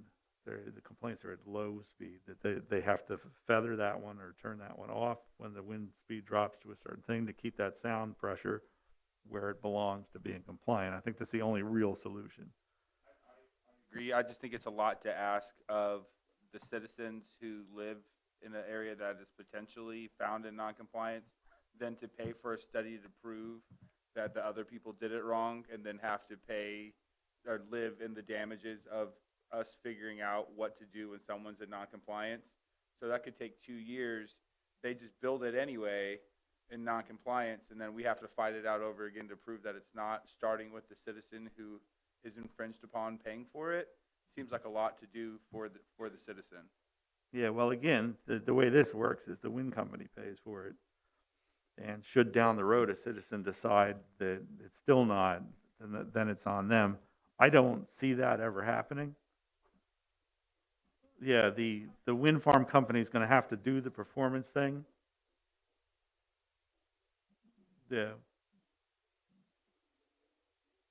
Yeah, well, in this case, what we're looking at is that the wind company doesn't pick the company to do the study. We pick the company to do the study from a pool. They have to pay for it. The study comes, so if we do our job right, we have a list of 3 or 4 or whatever companies that are reputable companies that aren't connected to the wind power company, who have their own acoustic engineers, I'm sure. So if they see this in the ordinance before they propose a wind farm, if I was proposing a wind farm and I saw that I have to do this study and I have to be in compliance or mitigate it, I'm not going to fake my model to say it's going to be okay, because you run the risk of finding out it's not okay, and then there's a huge expense to fix that problem. So, you know, on some level, what Chris proposes is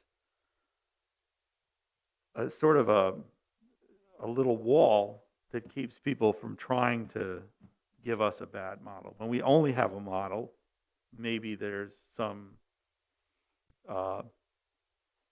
incentive to, you know, work the numbers as best as possible. But when you have the potential of then being tested against your model, then I think any adjustments to modeling are probably going to go away. I mean, we have many examples of these things that happen. I mean, I know that bad testing happens all the time. You look at Volkswagen and the emissions and things, but they got caught. And they got caught because studies were done. Stephanie? Just one last question, and then I think I'll be ready to make a motion.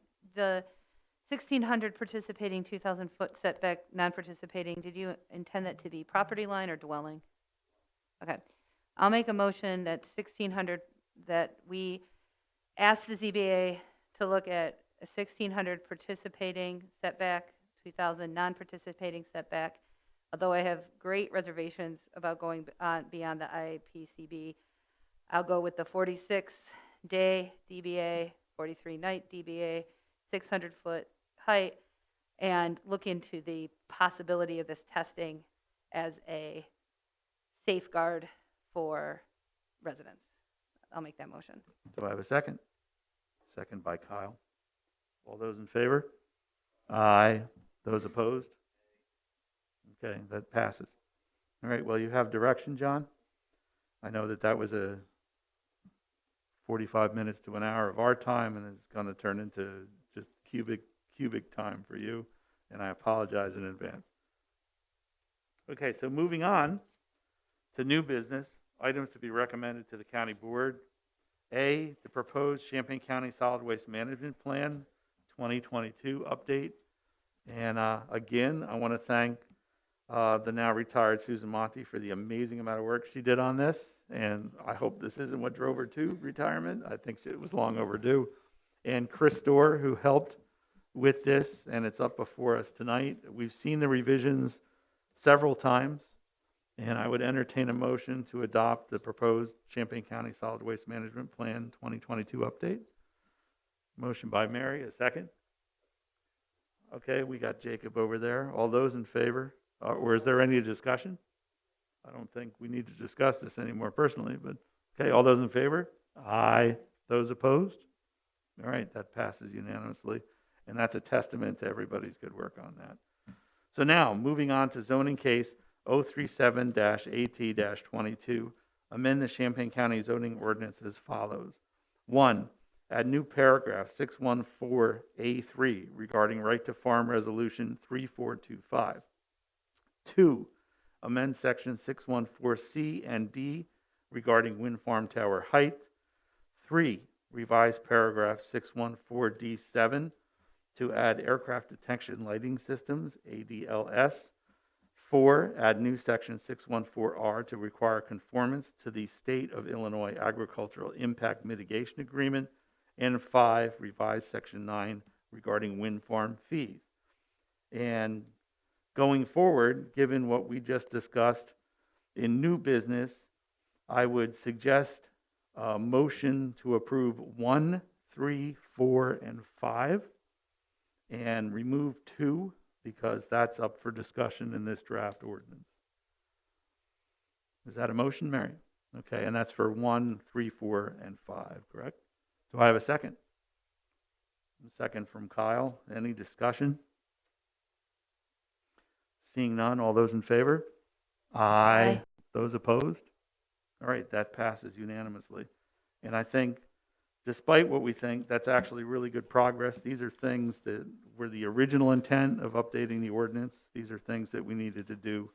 And I'm glad that they're going to move forward. There is a protest on that, so there will require a supermajority of the board to vote in favor. And I thank everybody for all their input.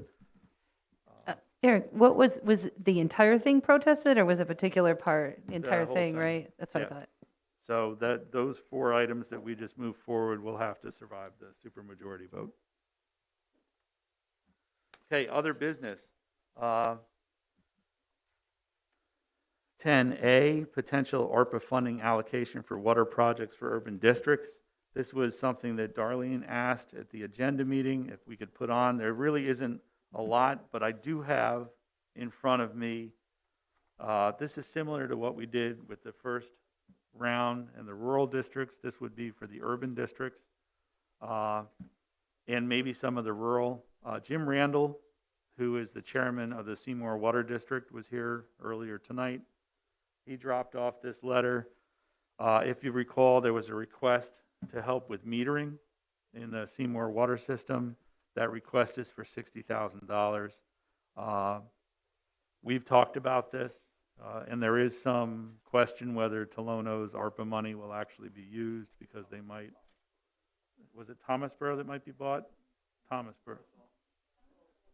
Yeah, Thomasboro wasn't funded. Yeah, I think it's Tolono. So that we would have that money back. If they're bought by Illinois American Water, then we would get that money back, and we could redirect.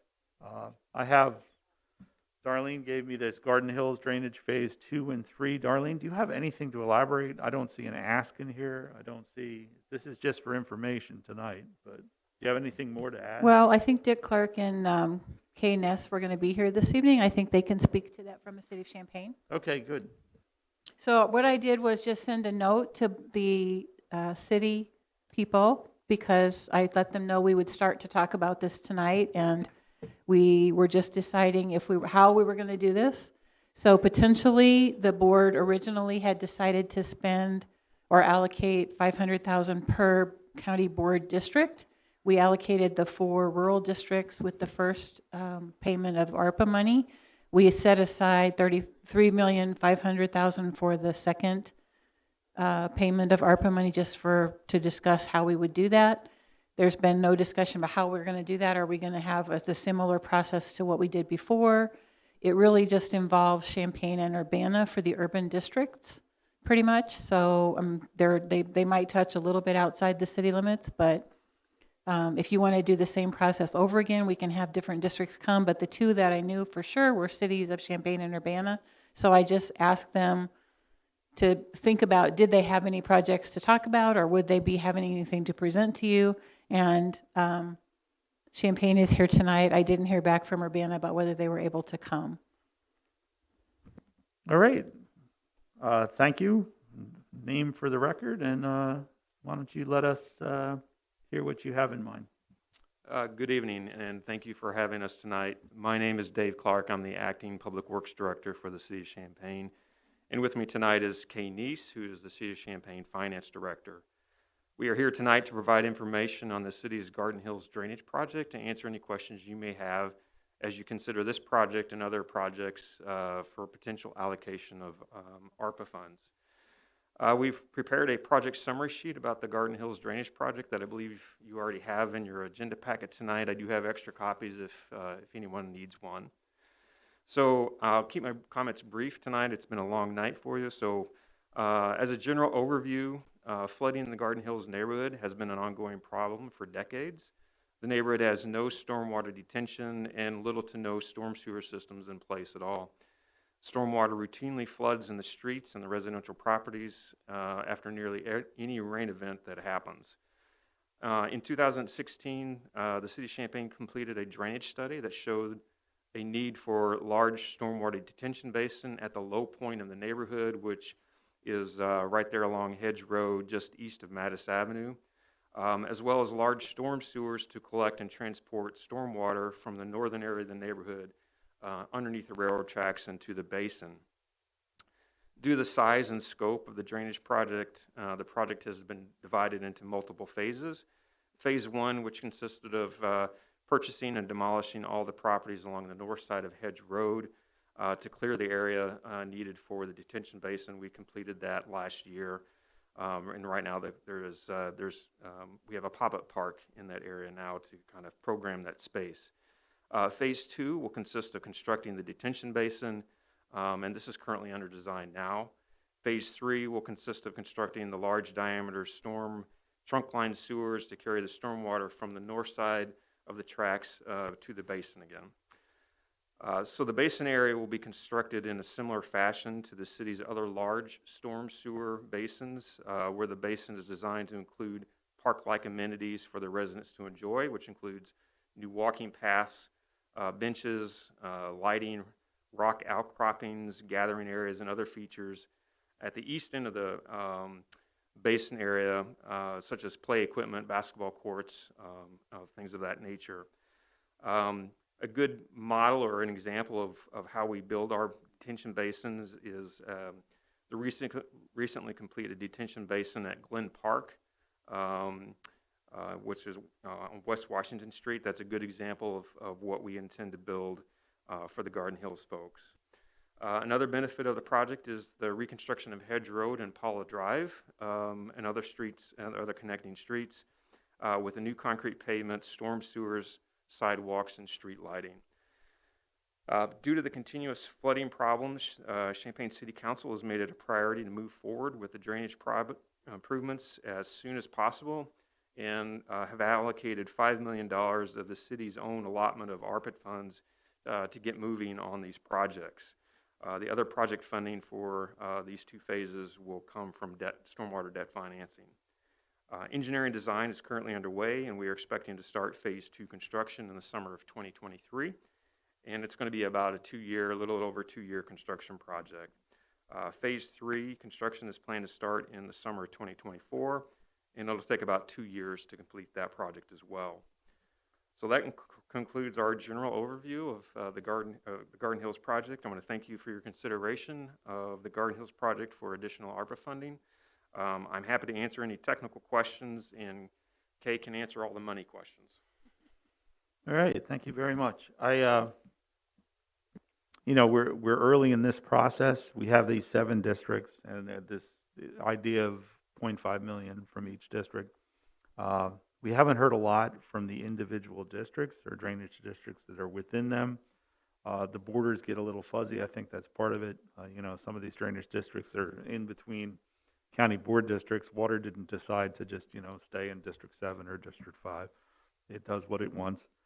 So the potential's there for $3.5 million total, which I am certain would be welcome by Ms. East and the rest of the folks who do the project there.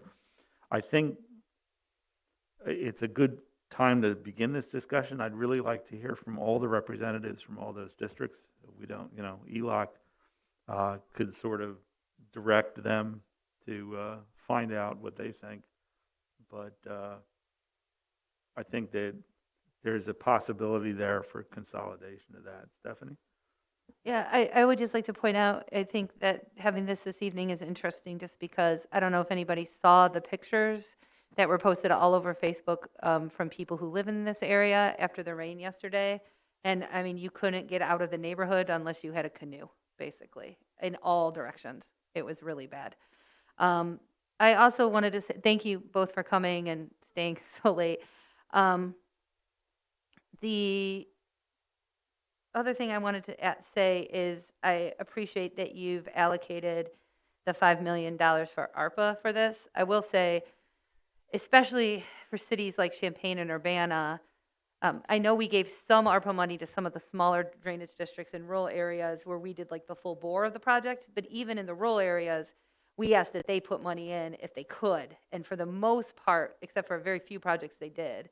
So I would not be in favor of us putting any ARPA money into any project unless the local municipalities were footing the sizable chunk of the bill. So until Urbana makes any sort of decisions on what they're doing with their ARPA money and their infrastructure money, I think it would be premature for us to consider anything in Urbana unless we have firm commitments from them on how they're funding anything. So I just wanted to throw that out there.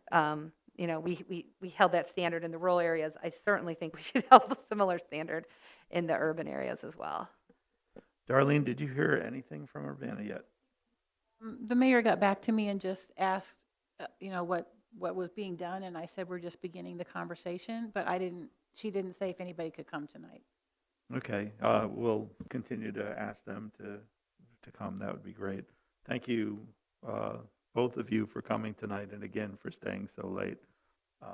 We're just beginning this part of it, but we know that there's a time window that we need to act. So all the information you provide is very, very helpful. So is there any questions from the board for them? Kyle? I guess I'll first say, as Stephanie referenced, Garden Hills was flooded pretty bad last night. In fact, our own county board member, who's a resident of that neighborhood, Samantha Carter, has 2 ways that she can get to her house, and both of them are flooded. So this is definitely an important project. We had discussed in the past, when it comes to the $500,000 per district, that it seemed like the Democratic caucus was in favor of pooling that to this project. That's not to necessarily say that we need to pool the entirety. There might be something else that comes up, but that's definitely where I stand. I need to discuss it with my seatmate first, I guess.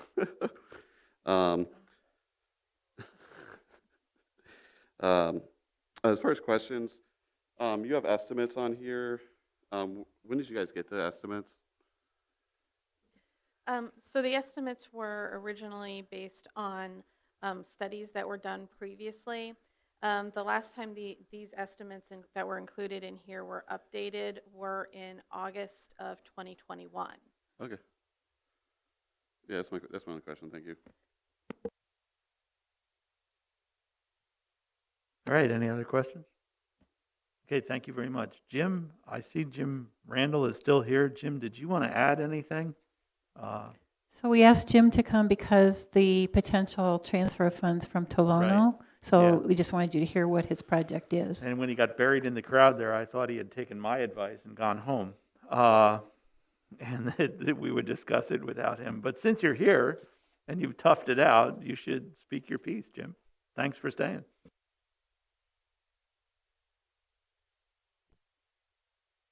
My name is Jim Randall. I live at 114 East Center Street in Seymour, and I am the chairman of the Seymour Water District. So the letter that I have sent, whenever your program first started, we had a few years back looked at doing a sanitary sewer system with the water district, and that project just became totally non-financial feasibility for the residents of Seymour. So we had decided not to participate, and as a couple months went on, we thought, well, we need to do a lot of upgrading with our water district itself, as far as water meters and that are 25 years old, and we have an average of 156 customers. It varies as to 2 or 3, depending on whether somebody's moved in, moved out, or whatever. we have about $100,000 a year budget for a community this size. That's a pretty sizable budget for us. And to replace all of these meters, which are 25 years old, and the older they get, the more they tend to read inaccurately. The more water goes through them, less of it is recorded, just due to normal wear.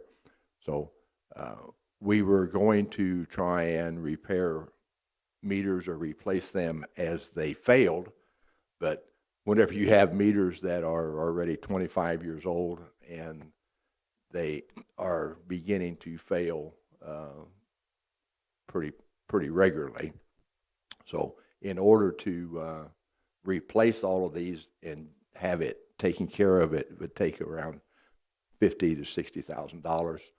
And we thought this would be a good possibility that where we could do that and have it taken care of.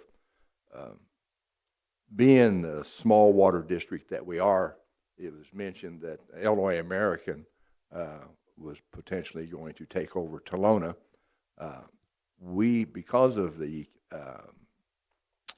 size of our district, it is impossible for us to maintain everything 100%.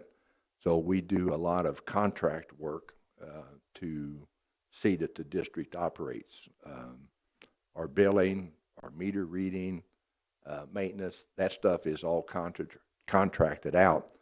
And we had looked at the possibility of selling the district to Illinois American or another larger company. But because we are financed with federal money, that is not a viable way for us to go. Rural development says, no, you cannot sell the district. So we have to maintain it the best we can, and this is would be a big plus for us to keep this rolling. If we shifted the Tolona money to this project, we'd be shifting board districts, right? Or is it all the same? So I guess my question is for you two, would that, I think there needs to be more discussion in our caucus. yeah, that would be my main question, Because is there's like, would they give you all heartburn? There's other Right. projects out there that would take more money as well. Right, so that would be my big question. I just, for being a District 1, I think that would help more people in Seymour would be, with that 60,000, than the 12 people to get water in the study to potentially make American Water go out further. The people in Seymour would actually be immediately benefited by the 60,000, opposed to giving $500,000 to a study that probably won't go anywhere. Would be my only thing. I'll talk to Jim about it, but Yeah, it would be good to get input from you and Jim. Just hang on a second, Darlene, before I forget, and Jim wants to go. If we were to help with this $60,000, that frees up funds you have to do other things. What would you do with those, especially leaning towards helping people conserve or to maintain things that you maybe deferred? The water tank that we have is 20 years old, and there are some internal repairs that need to be done to that. So, and the last we had it evaluated. It was going to run us around $6,000 to $8,000 to do that. There's just ongoing maintenance that has to be done all the time, with just like any other business. So this would let us have some leeway rather than having to put $50,000 out on a bunch of new meters at one clock like that. It just give us the freedom to do other ongoing maintenance. We always need to, when the system was put in, it was put in through the USDA and other grants, and it was, everything that was done at a bare minimum to get done. We need some emergency shut-off valves to be installed between Bonneville and Seymour. There needs to be about 8 more fire hydrants installed in town to improve the fire protection. Some of these, the hydrants are currently 600-700 feet apart. So that's not a good safety issue. But so there's always ongoing maintenance and improvements that can be done. Even though we're a small district, we have the same responsibilities with the EPA as Illinois American does with their huge system. So, Thanks, Jim. Darlene? I was just going to mention that there is another line item or category that you guys have not put money into, and that is there is an actual line item for other governmental districts, which could be, money could be given, for example, to the park districts or the drainage districts or other districts that did not get ARPA funding. So this water district would be one of those. You'd have to decide, do you want it to come out of the water allocation that you have already set up, or do you want to put something into that other line? But that's also a possibility. So it might not have any impact on the 4 districts. Right. This would be a separate line item. So I still would, I'd love to hear from all 4 rural districts, and especially from you and Jim, 3 and 1, yeah. I think particularly, I think it's 3 and 1, right? Because we'd be moving, I think we'd be moving money from 3 to 1, and I think this is, I'm supportive of the project. I just think the folks that represent those districts need to sort of make that decision if they're okay with it. Yeah. And the same with the 7 urban districts. I'd want the representatives to come to us and discuss what Kyle has already sort of indicated that might be what we've talked about. So thank you, Jim, for sticking through it. Really appreciate it. I appreciate your time also, and thank you all. I'm used to long meetings. That's right. It was Yes, pretty you long are. tonight. So the question, I guess, would be for the board coming forward, how do you want me to, do you want to schedule a study session? Do you want to have them come to this meeting and talk about specific projects more? Do you want to invite the other board members to this meeting? How do you want to do this? I think, and I expressed this before, I do think that we need to have a little bit more coordination between this committee and the finance committee, because once I got questions from elected officials and other bodies about this, and I didn't know that this was happening.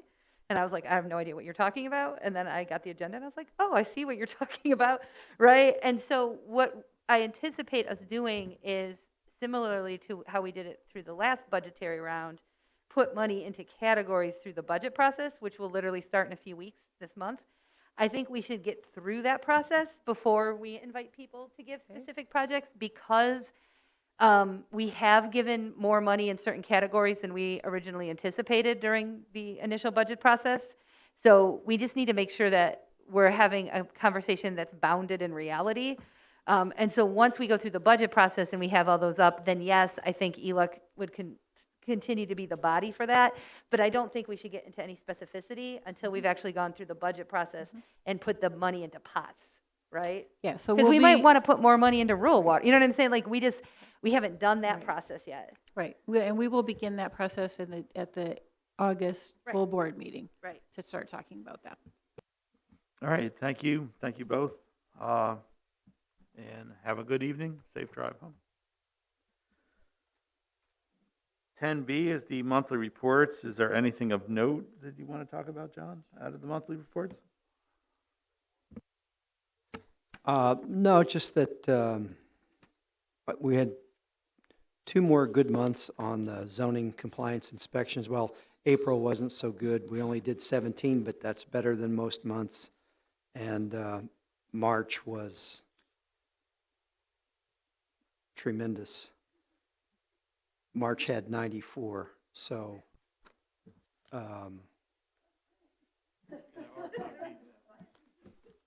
well, and February had been 130, so we've been having these tremendous results, all due to our people. Yeah, I remember when it was much lower than that. So thank you, John, and thank you to everybody in the office for that. I have no chairs to report. And as far as designation of items to be placed on the consent agenda, I think 9A is a given, and 9B definitely will not be on the consent. It needs a supermajority anyway, so I don't think we could even put it there if we wanted to. So, You could, because the consent agenda is by definition, everyone by roll votes for call, it. yeah. But I think that should be a separate and left off. Definitely left off. So, with that, unless there's anything else, it is 9:12, and I call this meeting adjourned. Thank you all.